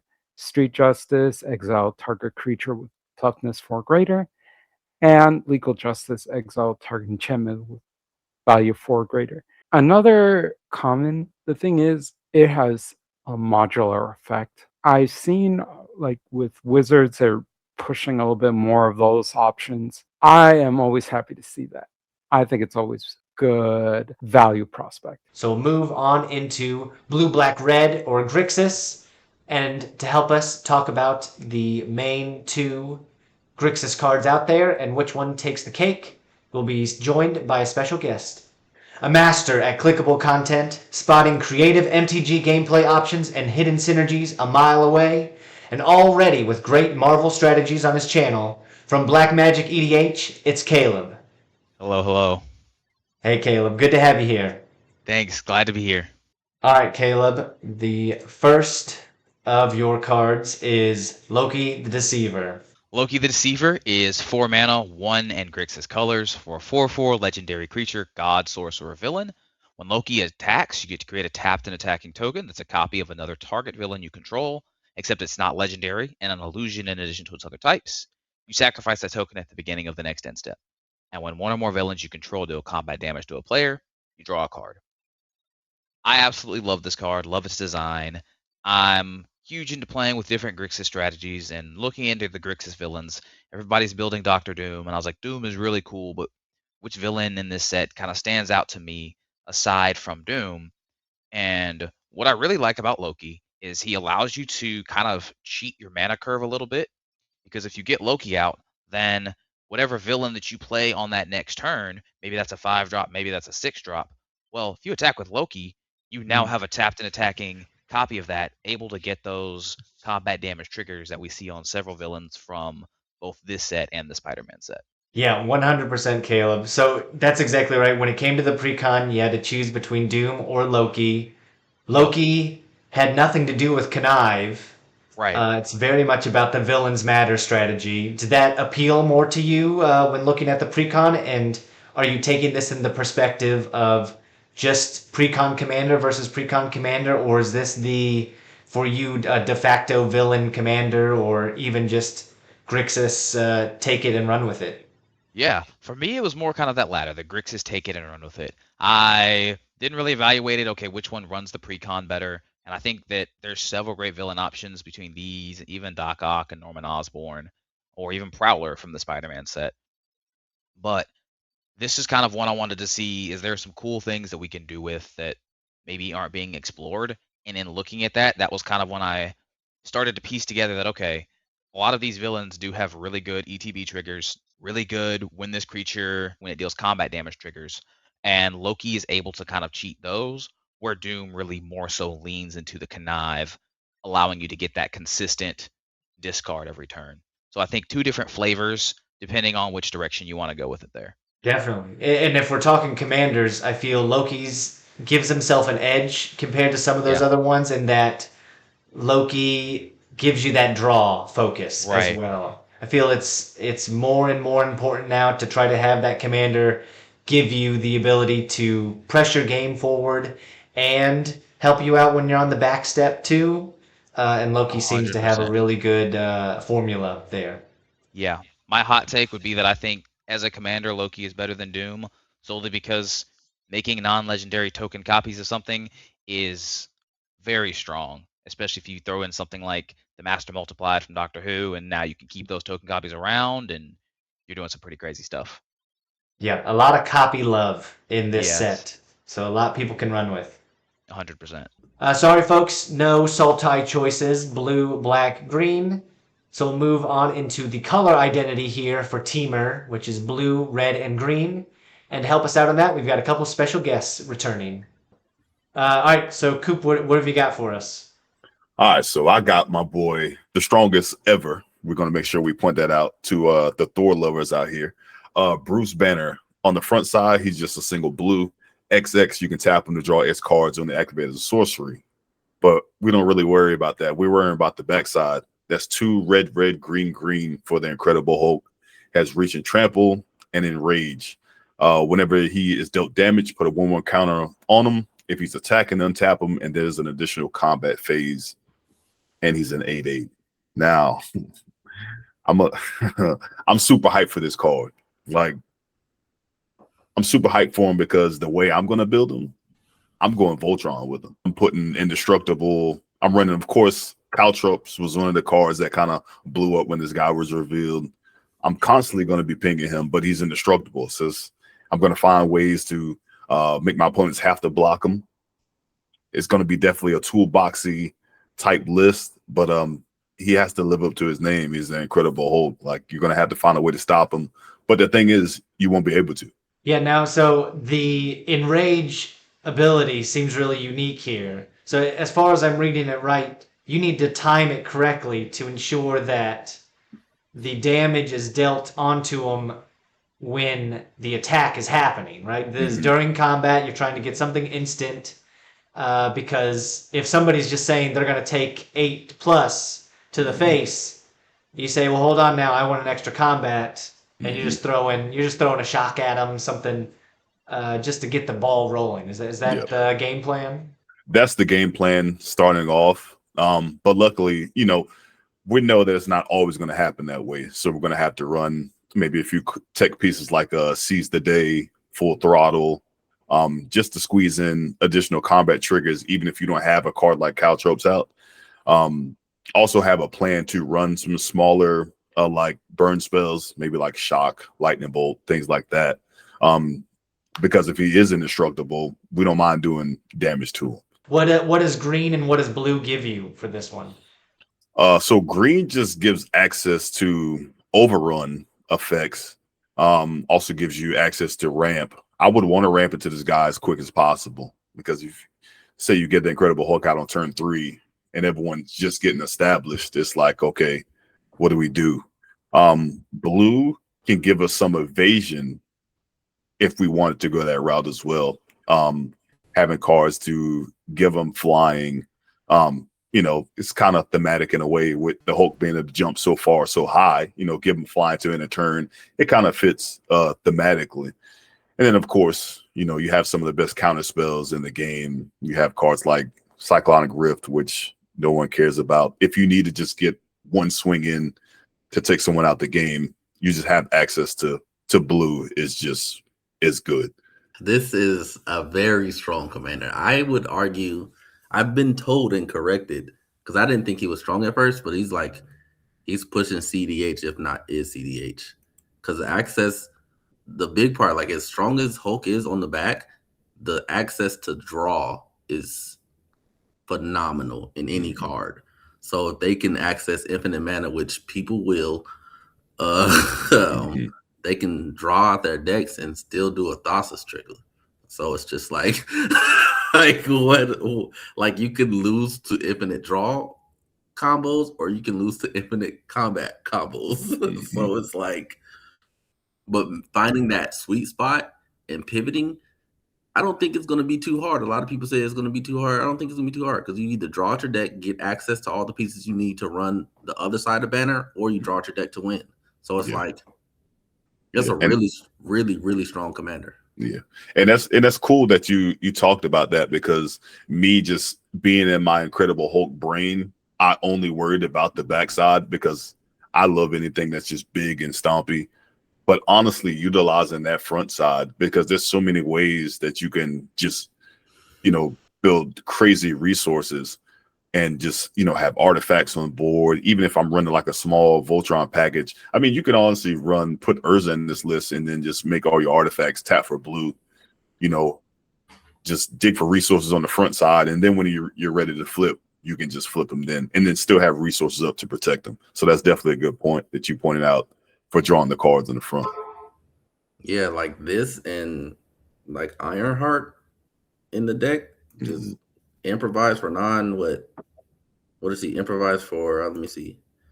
Non-creature spells you cast have improvise, and you're running a lot of artifacts anyways. As far as equipments, yeah, it's just there's too many ways. It's in good colors. I forgot what CEDH combination this is for colors, but it's definitely one of them. It's ROG something. Yeah, this is ROG Thrash colors. Yeah. You can run a ROG Thrash packet with this dude probably in some way, shape, or form. That's crazy work. It's definitely this card, with it being blue, red, and green, and having these abilities, is really asking you to showcase those colors to the max here. Red, you can go damage, serious. Green, ramp as much as you want to get the Hulk out. Blue, you can do those draws, get those counters in there, get the protection and the counter spells going on. I think the only thing that I think people will have to decide, with it being the two sides, and if you're putting it in the command zone, is how much you want to put the front side out and potentially get that early commander tax, potentially making your backside that much more delayed, whether it be because you're doing 2 turns or you're trying to sneak it out some way. I think there's a little bit of trying to figure out if you're just accessing blue for everything else and just waiting for the Incredible Hulk to come out through other means. Yeah. Also, this is, as far as I could tell, this was the only card in the set that is these 3 colors. There are only so many 3-color combination cards in this set. This is the only one that had blue, green, and red altogether. Red, in a very thematic way. Oh, yeah. Sorry, folks, nothing for Jund, blue, black, green. So now we're on into the 4-color combinations. There's only one color category for this choice, and that's all colors except for black. So the only 4-color combination for this list is red, green, white, and blue. No black. And our choice ultimately for this, closely in second, was Power Pack, but we're going ultimately with the Human Torch from the Precon, the Fantastic Four Precon. Human Torch is 4 total CMC, 3 in red. Legendary creature, human hero, 3/2. At the beginning of combat on your turn, if you've cast a non-creature spell this turn, Human Torch gains flying, double strike, and haste until end of turn. And whenever Human Torch attacks, you may pay red, green, white, blue. If you do, until end of turn, whenever he deals combat damage to an opponent, he deals that much damage to each other opponent. So Human Torch, 1 creature Wrecking Ball to all of your opponents. You really want to ensure that, in addition to the casting cost for Human Torch, you want to make sure that you've also cast a non-creature spell, whether it be a Mana-Dork, a Soul Ring, anything in that sort of realm. You want to make sure Human Torch has haste, and then you're trying to go in for free wherever you can with that flying ability, that evasiveness there. You've also got double strike, so you're expecting to hit at least for 6, and you're also hitting all of your opponents in for 6. So if you're in the commander format, you're looking for that easy attack to keep Human Torch on the battlefield at the end of it, which feels pretty good with both flying and double strike. And you've just dealt 6 to all of your opponents, so it's pretty good there. So Human Torch, over the other Fantastic Four members, we felt this was the best one to keep at the head. Yeah, the more I think about this, the more I think that this is going to be Yuriko-esque, not in terms of power level, but in terms of the fact that when you're playing this, it reads very offensively. You're going to be the threat. So when you play this, be prepared. We do think it's the strongest of them all. Again, really, really good to build around. The really cool, exciting thing about this card is that for a while, red, blue is it, and then also white, blue, red, Jeskai have kind of had the gambit on non-creature spells matters counting. But the exciting thing here is that over time, and Evan talked about, the Timur Storm. Timur is creeping into this. Obviously, there are some cards from Warhammer, and it's pretty cool that you can enable this thing with even just casting something like a Farseek in order to get it going. So I think what you would want to do is you would want to, negotiate, you'd want to play the table, and you'd want to start off by trying to enable it with a bunch of non-passive, non-punchy things. And you'd probably want to even try to make some deals with people and use that bottom ability as a negotiation tactic. So that way people aren't overly threatened by, he's just going to hit all of us. By promising one or two players, hey, if you don't do anything or you're able to hold up protection for me, I'm going to go for this guy who is a bigger threat than all of us. And you're trying to win over people like that. But at the end of the game, this can explode. I mean, the other thing that can enable it, we talk about the soft side, things like Farseek enabling it. The other thing that enables it are counters like Dovin's Veto, Counterspell, right? Things of that nature. So you can go to combat, you can hold up extra mana for something like an offer you can't refuse, and all of a sudden that becomes your enabler too. So again, I would play this card with a bunch of diplomatic pieces. I would play this card with a bunch of prowess type pieces and prowess enablers. But ultimately, I think the thing was great, but just way too much mana. The Invisible Woman was a bit nebulous. Richard's obviously very powerful, but that's a lot for mana ability. This card comes right out of the gate, like Evan was saying, so love it. Yeah, with that non-creature love, Human Torch, I think, has a lot of expandability into the rest of this set. There are a lot of creatures, a lot of heroes that care about the equipments coming out, non-creatures coming out. With green in the color identity, you get to expand beyond the Avengers Assemble pre-con deck and throw in some of those mutants. Get a little bit more of that damage dealing, non-combat damage matters into the deck. And you could have Human Torch lead a new group of heroes, throwing in some mutants, throwing in some equipment, bring them all together. Plus, you can get to say flame on a lot if that's your thing. Yes. You could have every iteration of Chris in the deck, all Human Torches, all Captain Americas, and just keep going. Flame on. All right, we're now into Wooburg. There are a couple choices here, and to help us out, we're bringing along, returning some of our special guests.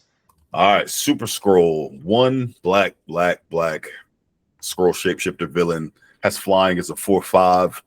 He's basically the flip of Kenrith, but I think I like him just a little bit more. 2 in the white, create a 0/4 colorless wall creature token with Defender. 3 in the green, Super Scroll gets +4/+4 to end a turn. 4 in the red, Super Scroll deals 4 damage to target creature, or 5 in the blue, target player draws 4 cards. Lots of good stuff on there. For me, I think that I'm gonna probably build it as a wall deck. I'm gonna run stuff like Phoenix the God, just mill people out. That's the first thing I could think of. Just walls on demand and just tapping those walls to mill people out. That's crazy, Coop. Oh, man. I was wondering how I think there's a lot of good abilities on this Super Scroll. Yeah, I wondered how you justify, putting in all 5 colors. And so do you lean heavily on one color? And are you expecting to hit all these abilities the same amount? Or are there some that really shine above the others? I think for me, having commanders like this, it's almost like you have to build it 5-color soup. Of course, you're going to want the tutors and things like that. Find ways to untap mana.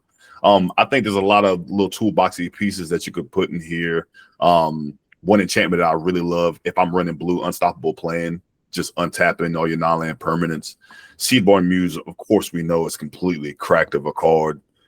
but you know, we can change the route a little bit and use things that are a little stickier, like enchantments. I think my focus with this would honestly be towards making the walls and drawing cards.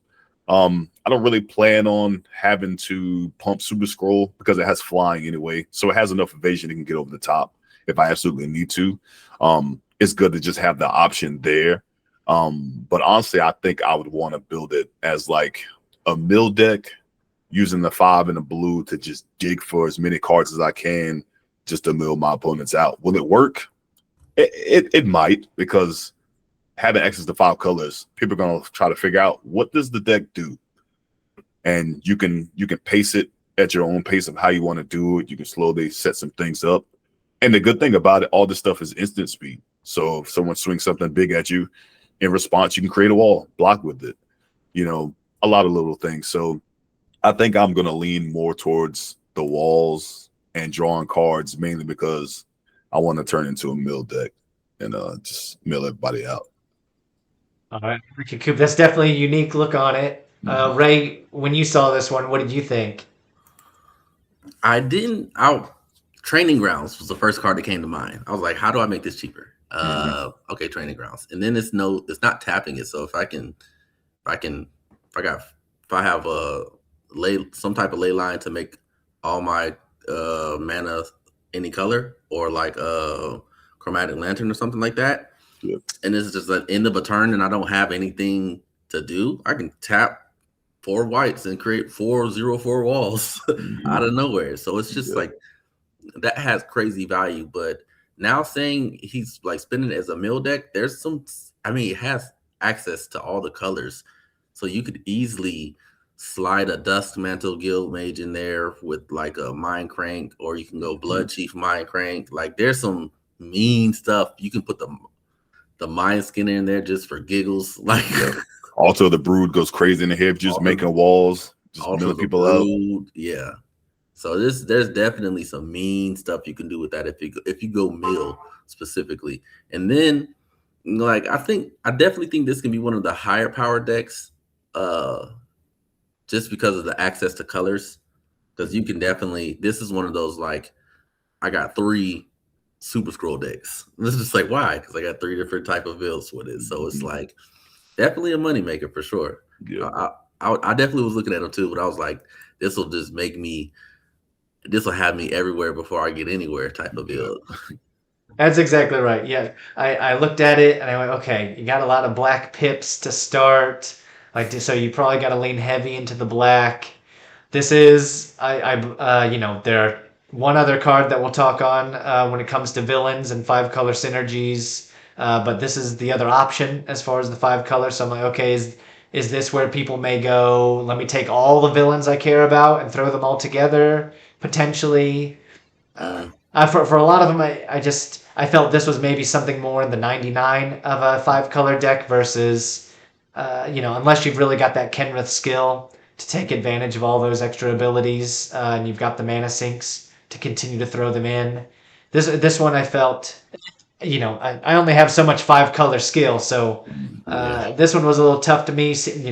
You definitely got paying 6 to draw 4 cards and stuff, like you got to find some way to bring that down. And just having all the black pips ready to get that commander out early, and then also being able to do an ability seemed really tricky. So I don't know if it's a top contender for 5 color commanders just yet, but I was like, Joda's got another plaything here, and Kenrith has got another plaything. And for anybody that just says, oh, I love this villain in this color and I can't put it in my Doctor Doom deck, maybe the Super Scroll could take care of you. That's true. Yeah, Coop, any other comments here? I would say, just spinning off, we know it's 5 colors, but 5 colors, honestly, for me, I feel like the more colors you add, the harder it is to build a list, because you just start running into more and more options. But I think that's the beauty about it, because with you having more options, you can kind of lean one way or another with your colors. So anything that's like 5 colors and it has some type of potential, I think is always cool. and you can always I think some of those janky builds that we call them can really work out because you just have access to so many different cards. Yeah, I think that's a good call, Coop. I think if you're really interested in building on this one, you're probably choosing 2 or 3 colors to really focus in on, with one of them likely being black, just so you can keep casting at the right rate. Yeah, I could see just Golgari, Voltron sort of thing, and you just pump up Super Scroll to fly over people potentially. Add that damage in potentially too. Go in the black, red, green sort of route. Any other comments on this one? You're right. The mill aspect is very interesting when you talk about Mind Crank and then just red burn spells. I think that'd be atrocious. It's just, especially with anyone that's like looking at the top of their deck or Sensei Divining top. Like, hey, I wanna look at this. I'm gonna lighten a bunch of face with Mind Crank out. Mill. Yeah. And it's Just just see like, that no one. one's We're used gonna to have to that. see that. No one's used to that. Like, oh, this is usually a blue mechanic, but he's throwing a red spell to activate it. This is sickening. That's right. That's a follow-up, Coop. You're gonna have to show us how this thing gets built out. Yeah, I'm gonna have to build it and put it on the YouTube channel. That's For right. And now a word about our sponsors. Magic the Gathering is enjoyed best when it feels like a fun game and not an overtax on your mental capacity. Getting to the table already stressed and uncomfortable only increases when you are not treating your body right. Deemed Fit is an activewear and athleisure brand dedicated to creating clothing to support your fitness and mental goals, all the while supporting first responders, service members, community providers, and veterans, and promoting mental well-being. Are you ready to get into the best physical and mental shape possible this year? Use the link in the description or at checkout use code SPELLTABLE to get 15% off. Again, that's code SPELLTABLE to get 15% off. Try Deemed Fit today. Playing a long game of Magic the Gathering can be tiring. Not to mention the fun, but exhausting days at a con or at your local game store, going from event to event and table to table. One of the best ways to continue in stride is with Dubby. Dubby is an energy drink brand with a single goal: make an energy drink that is jitter-free, crash-free, with no sugars, artificial colors and dyes, and 0 calories. Dubby has energy drink blends, caffeine-free, electrolyte-focused hydration blends, and other items meant to keep you at your peak. Use the link in the description or at checkout use code SPELLTABLE to get 10% off. Again, that's code SPELLTABLE to get 10% off. Try Dubby today. All right, that was our list focused on the color of the cards. Now we're jumping into our CMC list. All right, starting up our CMC list at 0. There are only a couple of choices here when it came to new lands, but there is one land that I felt had broader versatility than just where it is in the precons, and that's Castle Doom. So this is a land. You can tap it to add colorless mana. You can tap it to add 1 mana of any color. Spend this mana only to cast an artifact spell. And you can pay 3 and tap it, and sacrifice an artifact to create a 3/3 colorless robot villain artifact creature token named Doombot. Activate that only as a sorcery. The big line here is definitely on that ability to cast your artifact spells.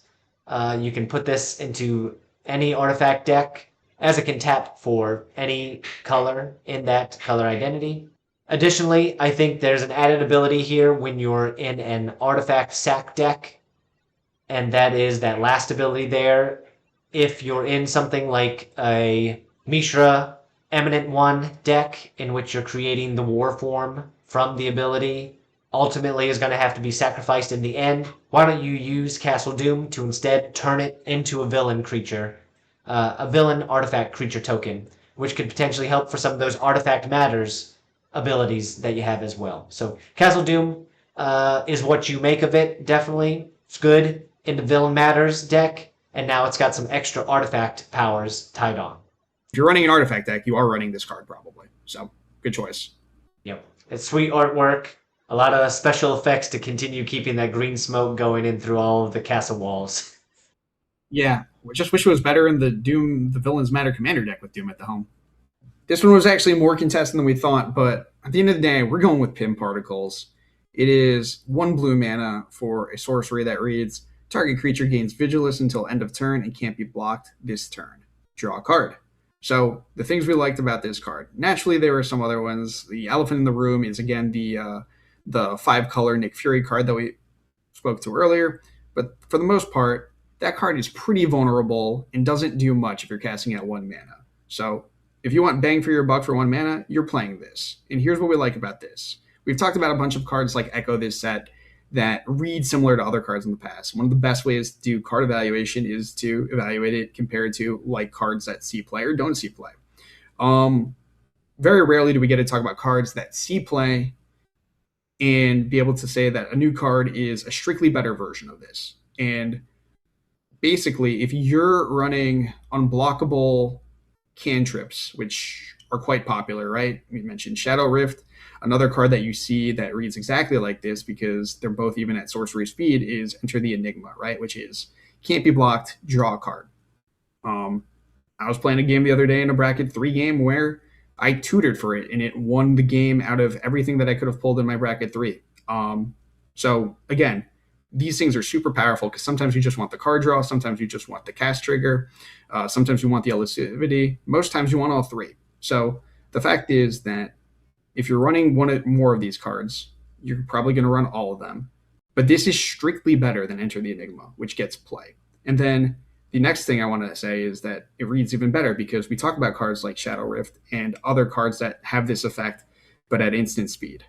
With Magic, the current rules read that if a creature is blocked, it is blocked, right? You can't make something unblockable after blockers have been declared. So all to say that the instant part of those cards, in many cases, matter less than that effect would for anything else, because you have to cast this with enough time for your opponents to respond to it, even if it is at instant speed. Otherwise, it doesn't matter.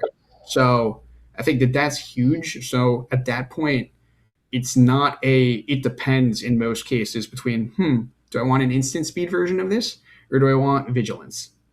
99% of the time, the decks that are using this also have a lot of tapped creatures. So having to be able to keep a blocker up and also be able to move forward with this is way bigger than being able to cast something at instant speed you'd have to cost before the declare blocker step anyway as a combat trick. So I'm really high on this card. I plan to get multiple for multiple decks. And I just really think it's great. For 2 CMC, we've got a couple different choices here, but we're ultimately going with Loki Laufeyson. It is a red creature, 2 total CMC, 1 in red. Legendary creature, god, sorcerer, villain, 2/1, 2 abilities on it. First one is 1 tap. When you next cast an instant or sorcery spell with mana value less than or equal to Loki's power this turn, copy that spell. You may choose new targets for the copy. And it has a power-up ability. 4 red, put 2 +1/+1 counters on Loki. Of course, 4 power-up.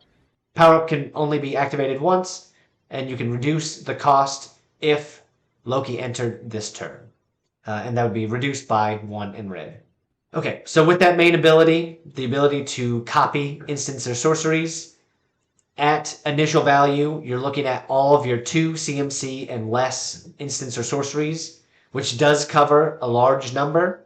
And as soon as you pump Loki up to a 3 power, to a 4 power, you're talking about most of your deck when it comes to instants or sorceries, things that you want to copy. Copy your ramp spells, copy your draw spells, copy your non-combat damage, anything that you want. Loki can take a look at it and give you twice as much fun. If you're getting Loki out later in the game, that power-up may seem pretty good for an extra 3 mana to ensure that you can copy out your 4 and less mana spells. If he's in your zone, I could see you want to run him kind of as a Voltron type commander where you're also throwing in a bunch of cantrips, right? I think even if he's not in your zone, if you're running him in decks with untap abilities, right? Obviously, you have access to blue. You could play spells like Turnabout. If you are running in any color, Staff of Domination and things like that are going to be your best friend where you can untap a target permanent. So I think that's cool if you could maybe use this ability multiple times in a turn cycle with low to the ground cantrips. I think Evan talked about the power-up ability, which seems underwhelming, but again, I think one of the things that Magic's moving to more and more, especially in Commander, and actually, I think it's going to be pretty obvious and limited too, where maybe you just haven't drawn the right hand. The power up's really going to be more of a mana sink, right? Where it's like, oh, I've got nothing to do this turn. Oh, wait, Loki gives me that second thing to do this turn. And of course, it helps with its ability too. I think that, again, I know we've said the word prowess a lot, right? But it's funny, he actually would be a great card in, one of his brother's decks that has the double prowess, right? Yeah, I'm really looking forward to see Loki help more so the Avengers than the villains when it comes to those sorts of abilities that need copying. For our 3 CMC choice, we're sending it over to some special guests. Namor, Atlantean King, flying. He's a 1 white, 1 blue, and a colorless pip. Whenever you cast a non-creature spell, create a 1/1 Merfolk creature token, and there's really no limitation to that. And then whenever Namor attacks a player who has more life than you, other creatures you control attacking that player get +2/+0 to the end of turn. So originally, I was looking at the all blue Namor, but then I'm like, dang, this one's Azurius, so I can get that white protection in at the same time. So that was a kind of a key part. He's 3, he's cheap, 2/2 flying, and Namor is a mutant / Atlantean. People probably don't know this, the nerd side of me. He's a mutant / Atlantean. Throws blows with Hulk and Black Panther. Like one of the OG like villains that actually turned good was like I still flood the planet. So this one hit home for me because I'm a comic book nerd, and this has been one of my favorite characters ever since. But yeah, he's flexible. You can do a lot with that. I can cast a spell, get a Merfolk, cause a bunch of other Merfolk triggers. Yeah, it can get out of hand really quick. I'm definitely gonna build it Kindred, all Merfolks, nothing else. Oh yeah, and thanks to Lorwyn, you now have some white white merfolk that you can Yes. throw in. Yes, I got some white Merfolks to throw in there now. So it's like now I got Merfolks with the Fairy's Protection. Can't. I might throw that blue and white Black Panther in there just to be petty. But other than that, just to do it, definitely. His flavor text is Imperious Rex, like war. Like we going to war. Yeah, no will of the council here, no propaganda. You're going straight for the life totals. Yeah, straightforward. And it's just like, yeah, that's what I want. And like in the picture is like a bunch of other Merfolks showing up in there. So it's like definitely want to get Namora, his cousin, out, or another version of him out, and just flood the board, literally. Might even turn your lands into islands so we can island walk, just in case the other ones they got flying. Might do something spicy like that. But yeah, it gives me a lot of access to counter spells, protection spells, extra turn spells if I need. So blue and white is extremely flexible with the Kindred feel to it. Yeah, it can get oppressive. I'm definitely aiming for high 3s or 4 with this deck. Definitely. I'm a Merfolk guy myself, Merfolk in slivers. So anything that that can get active, get wide, especially in Azorius, I'm always for it. So I'm definitely interested to see how the list is going to be. Yeah, definitely you could have went an aristocrat way, but I just like legit flooding the board and then giving my opponents, okay, what do you do about it? Chances are it's going to be nothing because you're going to have counter spells up. You're going to have ways to get through, get punchy, give them a flying, whatever. So, yeah, I like their approach. I like their approach with it, definitely.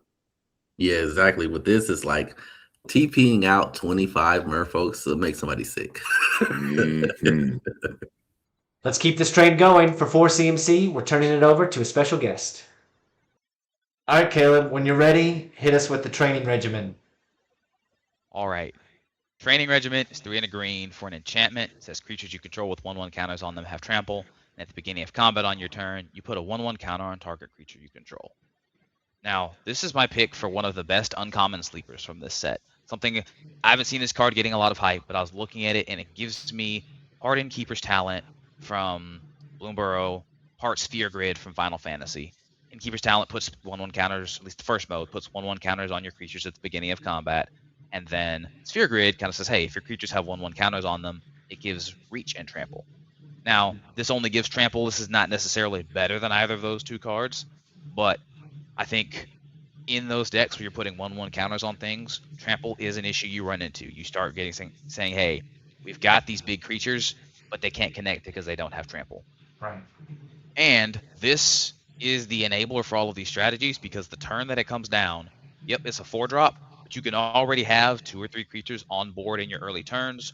Drop this, you're putting your 1/1 counter on your creature, possibly enabling maybe your Hardened Scales, your Ozlith of the Shattered Spire, these things, the Economy of Whispered Hopes that you spent the first few turns building up, and then able to launch your game plan forward from there. So I think this will be a card that has potential to possibly be highly played from this set.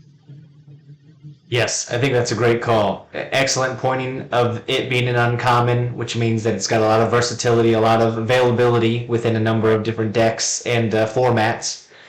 And then, yes, it seems very straightforward. If you've got creatures, you're trying to get +1/+1 counters on them. There are many decks out there now that just get +1/+1 counters on them by accident. It's just an Right. extra part of a ramp spell or something else. It really And is. so you may get that bonus, maybe just your commander counts or cares about it. And now you've suddenly given it trample, and then maybe Yep. you can share that keyword across your battlefield. Right. Yeah, so that's pretty sweet. And what's great is if you don't have a strategy at all for +1/+1 counters, you just really need to get that trample in. Training Regiment does the other piece. Exactly. Play it main phase 1. Here comes combat. Give that creature that did not have trample. You've suddenly made it a problem for your opponents. Exactly. And I think the one thing that I like about this over Sphere Grid is 3 mana, this is 4, but Sphere Grid triggers on combat damage. You get the 1/1 counter. This is at the beginning of combat. So technically, both give your creature the 1/1 counter with trample starting on turn 4 at the earliest. Sphere Grid just doesn't do it until after you connect the first time. This does it before you've even swung, which just gives you a little bit of a safer swing there. Yeah, that's great thinking, and it really points out the sequencing there. You really Yeah. want to have that creature ready to fight before the training regimen comes in. So to some Right. extent, they've already trained, and now Yep. they're just ready to swing. They just Exactly. needed to claim that they hit the gym once. Right. And with the prevalence of just 2 and 3 mana commanders, or 2 and 3 mana, even just value pieces Yep. in Commander, it's so easy to have the pieces you need on board by turn 4, see this, and get the ball rolling. For 5 CMC, who better but to send it back to some of our special guests? Yeah. So Monica Rambeau, I'm not what is this? Red and white? What do they call this? Boros. I call it trash. But yeah, I am not a Boros player. I don't think anyone is. We saw recently with Strixhaven, Lorehold didn't do too good with that. Nobody liked Boros, but she kind of doing it for me. Especially all the alternate arts. I'm a visual guy. Side note, Monica Rambeau in the comics is one of the original powerhouses on the Avengers team. So much so that like she was like soloing villains at one point. Photon was something crazy. They revamped her, took her powers away because she was so crazy in the comics, and then had to redo her. So she hits home for me as one of the pinnacle comic book characters. But then her abilities. So Monica Rambeau, flying prowess. We know what prowess is. If not, whenever you cast a non-creature spell, this creature gets +1/+1 to the end of turn. You can tap. Oh, excuse me. She's 1 white and 2 colorless pips. She's 2 white, a red, and 2 colorless pips for the other side. Now the other side is where we get sticky. Flying hexproof prowess on a 4/4 body. Whenever you cast a non-creature spell, you put a +1/+1 on each other creature you control. So not including her, but that's besides the point. We could just, if you can finagle bouncing spells or something like that, like bouncing a 0-drop or anything like that, this turns the board into monsters. And I can go with the idea of going wide, right? And just beefing up a bunch of soldiers. Or I can go with the idea of making 2 or 3 powerhouses, like a Myrell on the board already when her coming out, blocks my board, keeps it safe, creates a soldier, and then I make those soldiers thick, super thick. And then I can go into extra combat with red and then Aurelia and stuff like that. Ooh, it's like it gets, It can get nasty if you pair her with a Chroma, Aurelia, certain angels. It'll get real sticky real quick. Now you have to deal with an all flying board and a hex. The commander's already hexproof, so that's one level of protection. I can stack that on with other white cards. Celestial Mantle, that's another crazy enchantment people don't track. That'll just make her ridiculous. Yeah, it can get fun with her. I don't see her being anything more than a 3 though, just because of Boros. Yeah, Boros is tough. All Boros decks are 3s. I don't care what anybody got to say. Boros 3. But other than that, she's dope. I think she has the best looking alternate arts. They're the cleanest, especially that all black background with Photon in the background. They did right by my girl. It's very nice. You think when it comes to the prowess and the non-creature spells, you think you're going more in the aura enchantment sort of side, or is this are you going instants and sorceries here? Or maybe even token creation sorceries? If I can, I'd probably only way you would see too many tokens coming out is like I said, Myrel. I'll probably rock a Voice of Victory just to double down on that type of effect. And then for the prowess trigger to go off, Sigarda's Aid towards some auras, some cheap auras, like Lifelink, that's a 1-drop. Yeah, and then what was I gonna say? Yeah. Cheap auras. Oh, 0-drops. So some cheap 0-drop artifacts, and if I can recur those somehow, I'll go down that line. But mainly that yeah, you're right. The enchantment aura phase, Sigarda's Aid, get them out at flash at instant speed to add on a level of protection. Enchantments from Final Fantasy. There's a lot to go with job select. The scene box with the brilliant going on anybody beside her because it gives flying and other things. But it's right there. Yeah, Final Fantasy enchantments plus her. I have my way with you. Now, if in the command zone, are you waiting just for the backside, you think? And does it change if in the 99? Do you ever see that front side? Yeah, I'll see the front side a lot because of the access that other creatures can give me. And then, like, if I'm playing Kayla in there, you gain life. It's a Johnny's primate. When gain life, you put a +1/+1 counter on her. But she gets +X when she's attacking. She gives that to other creatures. Giving that to a flying prowess creature is just punchy in the face. Halaya from Edge of Eternities, the Cosmodrome, the ancient looking chick, that from Edge of Eternities. A couple of those cards will just allow access to other cards, and then on top, beef up what I'm going to do with Monica Rambeau in general. So I'll feel safe bringing her out as a 3. Now, if the board's like really, really nasty, yeah, I'd probably wait. But because it comes out with hexproof. That's the key. The other side comes out with hexproof. Exactly. All right, Coop, how do you feel about this one? I think I was checking her out a little bit earlier today and looking at her backside with her having such strong keywords with flying. Gotta take a big. But flying, hexproof, and prowess on the backside. I would probably build this on my end more of like a more heavy instant sorcery, just making tokens. I think about cards like one of my favorite enchantments, Assemble the Legion. Yeah. Just adding muster counters, so every turn you just make more and more and more, and they have haste.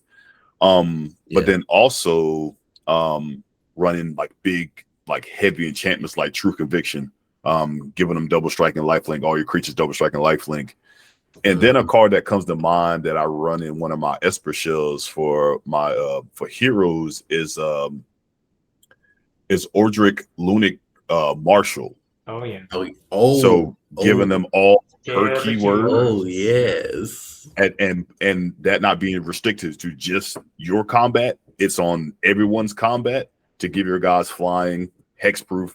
So if you can storm some stuff off, and they'll have lifelink and double strike with True Conviction out. Like the board could be absolutely insane. Make them indestructible, all just so many different things. And like you were saying with like the zero cost artifacts, finding ways, getting them back to your hand. I think she's pretty cool. Keywords are always strong. Just finding ways to break multiple keywords on a card are always a good thing. Now I think she's perfect. Flying and hexproof. So she has evasion, protection, and can buff the board with prowess. It's like, what more could you really want? I think she's pretty good for Boros. I think with just Boros, something about Boros's color pairing, it's so hard to build a very good Boros list because all you need is like an additional color, and the issue would be absolutely insane. So, Ray, you're gonna have to break her. You're gonna have to find a way to break it and make it show out. Hey, I think there's a way. You start right. Wizards was like, okay, we see Boros needs some help. Here's Arabella for the Duskmourn. Start with all the weenies. Figure that out. Strixhaven, they gave us Aziza. Get you more in that instance and sorceries. Tap all those tokens to keep the spells going. And now, are all of the Aziza decks gonna push Aziza to the 99 and put Monica at the front? Maybe. I think Photon's shining. I mean, yeah, those decks are already like essentially catered to trigger that prowess and go off with it. So it wouldn't be a bad idea. It'll go from spell slinging ish to punch you in the face with my commander, but there's never anything wrong with punching someone in the face with your commander. Never. I think I'm gonna pair her with some enchantments, auras, and probably angels and see how that works out. If the angels don't work, probably go wide.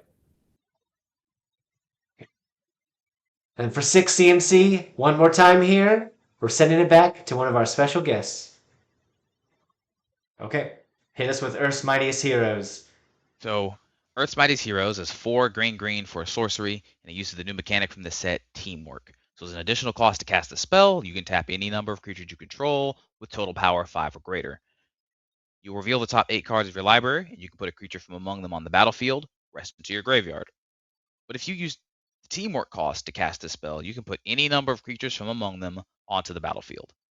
I think this is going to be a very, very fun card to play. It feels like assembling the Avengers, opening up the portals in endgame, and just having heroes pour out. And in most green decks that want to go wide, 5 power is trivial. By the time you want to cast this for 6 mana, you've probably got 5 power of creatures or tokens just laying around that you can tap. And if you've built your deck with a fairly high creature density, you can hit 3, 4, 5 creatures off of this easily that are now on the battlefield ready to go. So I think this will do a very good job of translating that feeling that you get from watching the movies, from enjoying the comics, and seeing. We love those panels with tons of heroes on them, or the parts where everybody comes in to save the day. This translates that very, very well into Magic. Yes, most definitely. And I think it's great that it's green in the cost. I think that's the right color for this. When you're able to get that teamwork going, you're probably going from winning to really winning. Right. How do you feel about it when you're unable to do the teamwork, when you're on that back foot? Does this play just as fine? Where do you sort of see this in a regular strategy that uses this? And is it mono green, or are you tying it to other colors, you think? In a regular strategy, this has a very sneaky hidden mode that is mill 7 cards. Right. If you're in a Sultai strategy or any strategy that deals with the graveyard, I would love to. If I'm behind, sure, I'll spend 6 mana to go put 7 cards in my graveyard. That'll fuel Delve. Maybe I have some flashback things that get put in there. Yeah. Any of your Tevel type decks that want those cards there. We'll love the option of either, hey, we can have a big splashy play to put things on the field, or we can fill up our graveyard and have some stock to use from there. That thought on the mill. See, those are the best kinds of thoughts with the cards, is when you're able to say, no matter what, this is a positive for me, and that's really why you should be deciding to put this in a deck, is when you're able to say, everything's going to work out for me here. I'm paying 6, that's totally fine for me. I got the teamwork, or I do not. That's totally fine for me. That I really like that thought about putting that last sentence, put the rest into your graveyard. Right. It can totally be a positive thing there. Yeah, I'm very much a player who views my graveyard as my second hand, so put Yeah. cards in your graveyard is never a downside for me, only an upside. Thinking on this set some, if you were to pair this with another color, what color is that going to be with Earth's Mightiest Heroes? I think the other color from this set that I would pair it from is white in that Selesnya archetype, where we see kind of some go wide things and ideas, especially with the Black Panther. Even you see a lot of the go wide ideas there. When you have those tokens out, it's very easy to find that 5 power for teamwork. And those decks are running a lot of creatures with good enter the battlefield effects. Good, if you look at the precon especially, monarch style effects that either want you to be the monarch or want other people to be the monarch, and just getting one of those on board can be, hey, I only had 2 creatures, but one of them gives me the monarch, and that kicks off these other things that are on board. So I think green white, even if you look outside of this set, if you're maybe not a super big Marvel person, but you're looking to splash this in with another deck that you have, your green white decks might be on Moonshaker Cavalry or Craterhoof that you could hit, or they could just be on general Selesnya value. Definitely. Yeah, definitely good on some of those token generator decks. Yeah. I think this set really leaned heavily on red for a lot of creatures. And Yeah. the easy, if you're a big stompy guy, Yo. this seems smart enough to throw So in. good in a Gruul deck. Get all those creatures on the board. Send all Oh, of yeah. your Hulks and red Hulks in Yeah. for nearly free. Yeah, this card goes very well. I think I like that they kept it in just greens. You can choose to put it in the Selesnya go wide or the Gruul be big and be stompy. For 7 CMC, we had a couple different choices here. A couple Captain Marvels that bubbled up towards the top, but we're keeping it plain and simple. Multiversal Incursion. It is a sorcery for 7 CMC, 5 blue. For each non-token creature you control, create a token that's a copy of that creature, except it isn't legendary. And that's the big piece here. There are a number of cards within this set that attempt to get around the Legends rule. Multiversal Incursion is no different. You flooded the board with all of your heroes or your villains, and here you go, bringing them all out, triggering all of those enters abilities again, and nobody's leaving the battlefield because of the legend rule. They're all here to stick around.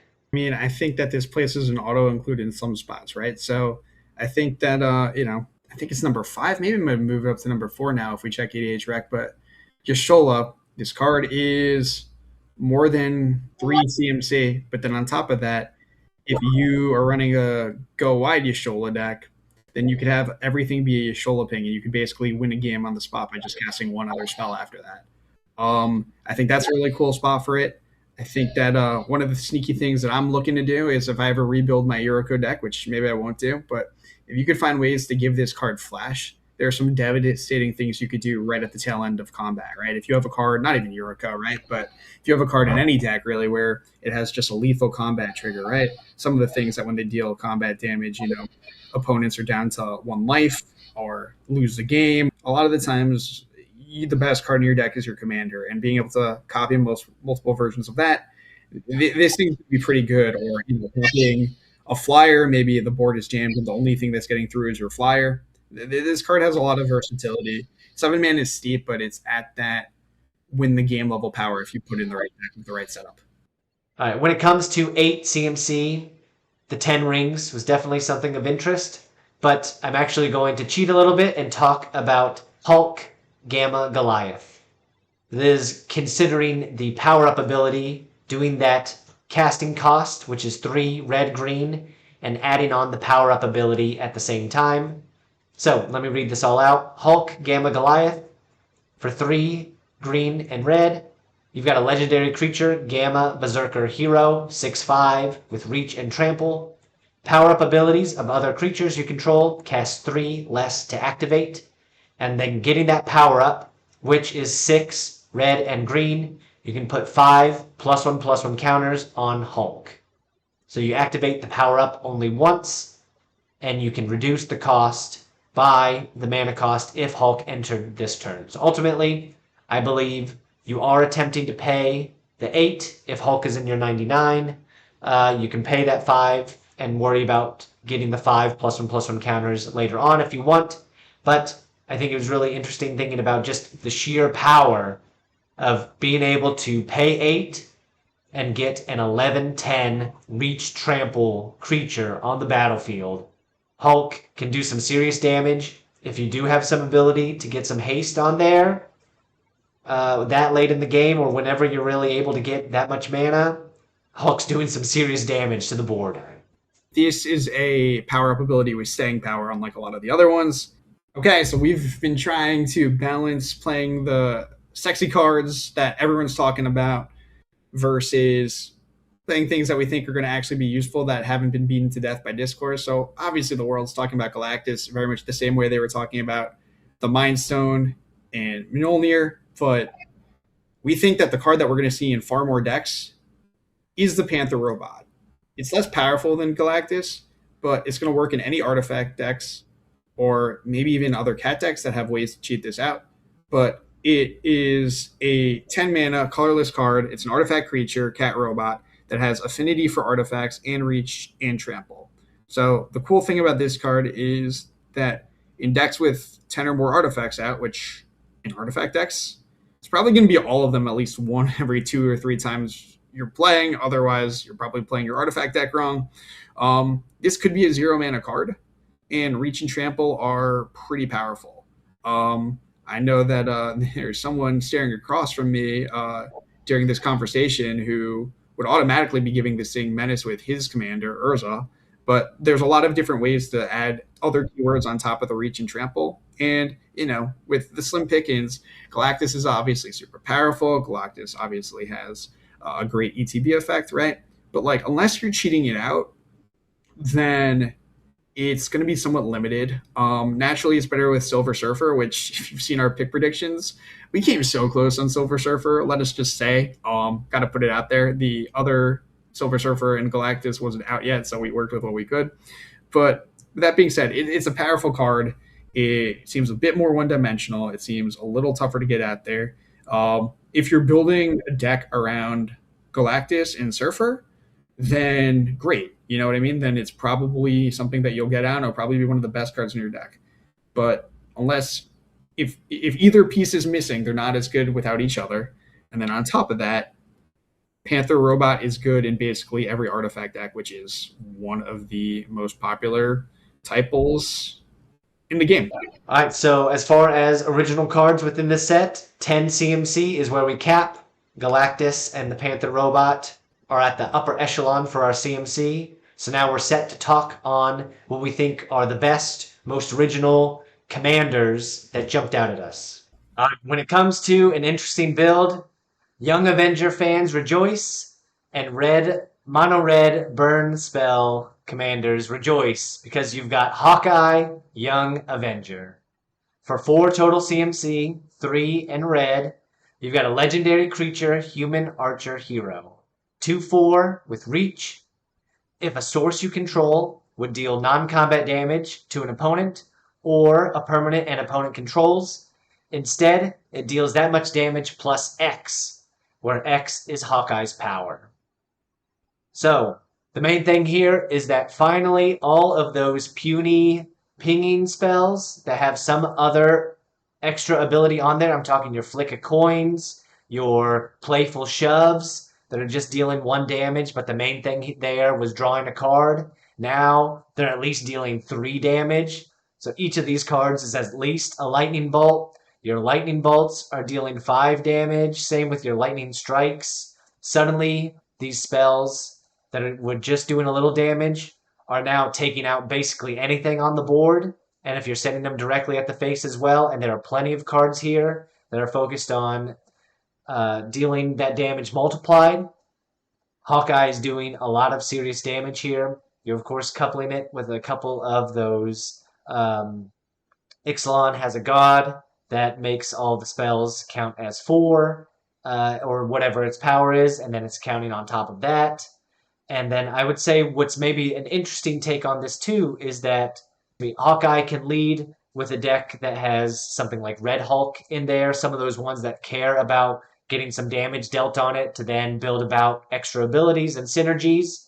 And so Hawkeye can not only be pinging your opponents and your opponents' creatures, but it also is not adding on that extra damage for your own creatures. So when you want those pings to be just little tickles, they will be. I think you can make yourself as big or as small of a threat as you want to be, but you're definitely in position to win, and not necessarily even through combat damage, which I think the higher up you go in terms of brackets, you at least need the optionality to win without combat damage. So I wanted something that was going to come down, be on the table, where everyone would be like, can't mess with Jared, that's a good card, but not to the point where it was kill on sight or return the group dynamics against me.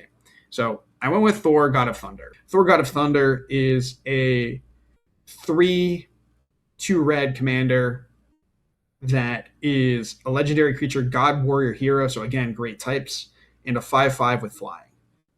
When he enters, exile target equipment, instant, or sorcery card from your graveyard. Until the end of your next turn, you may play that card. It also has whenever you cast a non-creature spell, Thor deals damage equal to that spell's mana value to any target. So this card has an insane amount of modality. You could build him with other creatures. You could build him as a Voltron. You could build him around equipment. You could build him around instants and sorcery cards. You could build him around casting things from exile. You could build him around combat damage. You could build him around non-combat damage. Just a really, really awesome card here. One of the things that I'm excited about as I'm reading this card over again is the fact that Thor is the one dealing the damage. So if you want to make sure that you're killing even more things based on the spell, because maybe you're going with instant sorceries, maybe you're doing the cantrip thing we talked about earlier, and maybe you're not necessarily casting the most high CMC things, and that's okay. But what about equipping Thor with Basilisk Collar, right? And now everything he has Death Touch, so things for the most part are dying, even if you're only hitting them with 1 or 2 damage off a cantrip. So that's pretty cool, not to mention you get the lifelink for that one. But yeah, things like that, things like Shadow Spear are going to make Thor really good in this deck. Not that Shadow Spear doesn't make everything amazing, right? But I mean, we talk about the burn spells, right? Like how crazy would it be? There's no worse feeling than casting a big burn spell. I'm thinking of Crackle with Power right now, but it could be a few of these guys, right? And casting something that big, you're dealing X damage to X target, and it gets countered. The cool thing about that is with these X spells, you're basically, in some cases, doing at times as much damage as the actual spell is designed to do damage. You know, you're basically casting it for the amount of damage you're doing. Obviously, Crackle with Power is a little different. But the point I'm trying to make is if you cast a big, splashy X spell that's going to do 10 damage to a target, and it gets countered, Thor's going to pick up where you left off and do the other 10. And if it doesn't get countered, now you're double pinging, or now you're doing even extra, right? So it's a really great redundancy for some of those types of things. And then, yeah, you could build it with cantrips. You could build it with equipment. You could give it haste. There's a lot of big, flashy things that you can do in mono red where basically you're justifying the ability to go big and small. So many times with spellsling decks, they kind of want you to pick a direction, right? It's like a concentration in school where it's, am I doing 4 mana or greater, or am I doing 3 mana or less? And with Thor, it kind of eliminates, you're restricted to mono red if you're running him in the zone, but there's also some really cool things. There's some mean things you could do with mono red like Blood Moon, but on top of that, you're giving yourself the color restriction, but you're taking away the mana cost restriction in many respects that normally comes with an instant or sorcery deck. So I think this is great. And again, we talked about the exile thing really briefly. Regardless of what direction you go in terms of mana, in terms of creature, in terms of sorcery, you're going to want to play Keeper of Secrets, which, is a Warhammer card that deals X damage based on whatever the non-creature spell you cost was when you're doing it, or not even non-creature spell. It's extra damage every time you cast something not from your hand, if I'm not mistaken. Let me pull it up. All right, yeah. So whenever you cast a spell from anywhere other than your hand, deals damage equal to the spell's mana value to target opponents, right? So that's a great thing. Not to mention its first strike and haste. So really scary thing to swing with if you're keeping Thor up as a blocker. And then obviously, the cliche thing to say here is passionate archaeologist, right? So again, Thor, you got some backup commanders that you could play with. It's really, really strong, but it's not strong enough where the entire table is going to turn against you until they realize, oh God, like he's about to win again with that deck. Do you have any closing thoughts you want to give for this set? Yeah, I think the cool thing that Marvel's doing, which, I mean, look, I wasn't a skeptic like some people, but I also wasn't one of those people that's like, oh God, it's Marvel, take my money, right? I like to think that Evan and I are somewhere in the middle for those watching this.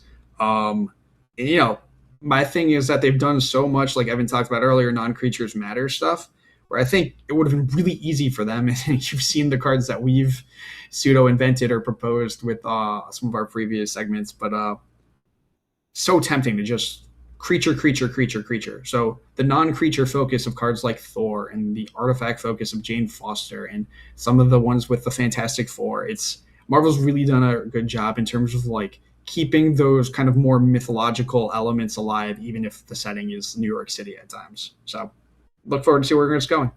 I think you're going to want some of these cards now because I think there are things that sound cool on paper. You know, Death Touch matters, tribal decks, typal decks. And the point is, there's going to be 4 more sets of this stuff. So if there's an idea that you really like, something you want to latch onto, get it now, and you're going to have that gratification. One of the most exciting things as a deck builder that I'm sure everyone agrees with, or most people agree with, is that there's nothing more fun than the upgrade process. And you're going to have 4 sets to basically feel the joys of that all over again. Yeah, I think what this set has done really well is key in on some of those main strategies that a lot of popular decks out there are running, whether it be counters, the non-combat damage, just focus on a couple different of the kindreds as well. And you can easily find yourself attaching yourself to some of these cards and just throwing them into your regular decks that you have, whether they're Universes Beyond Tide or not.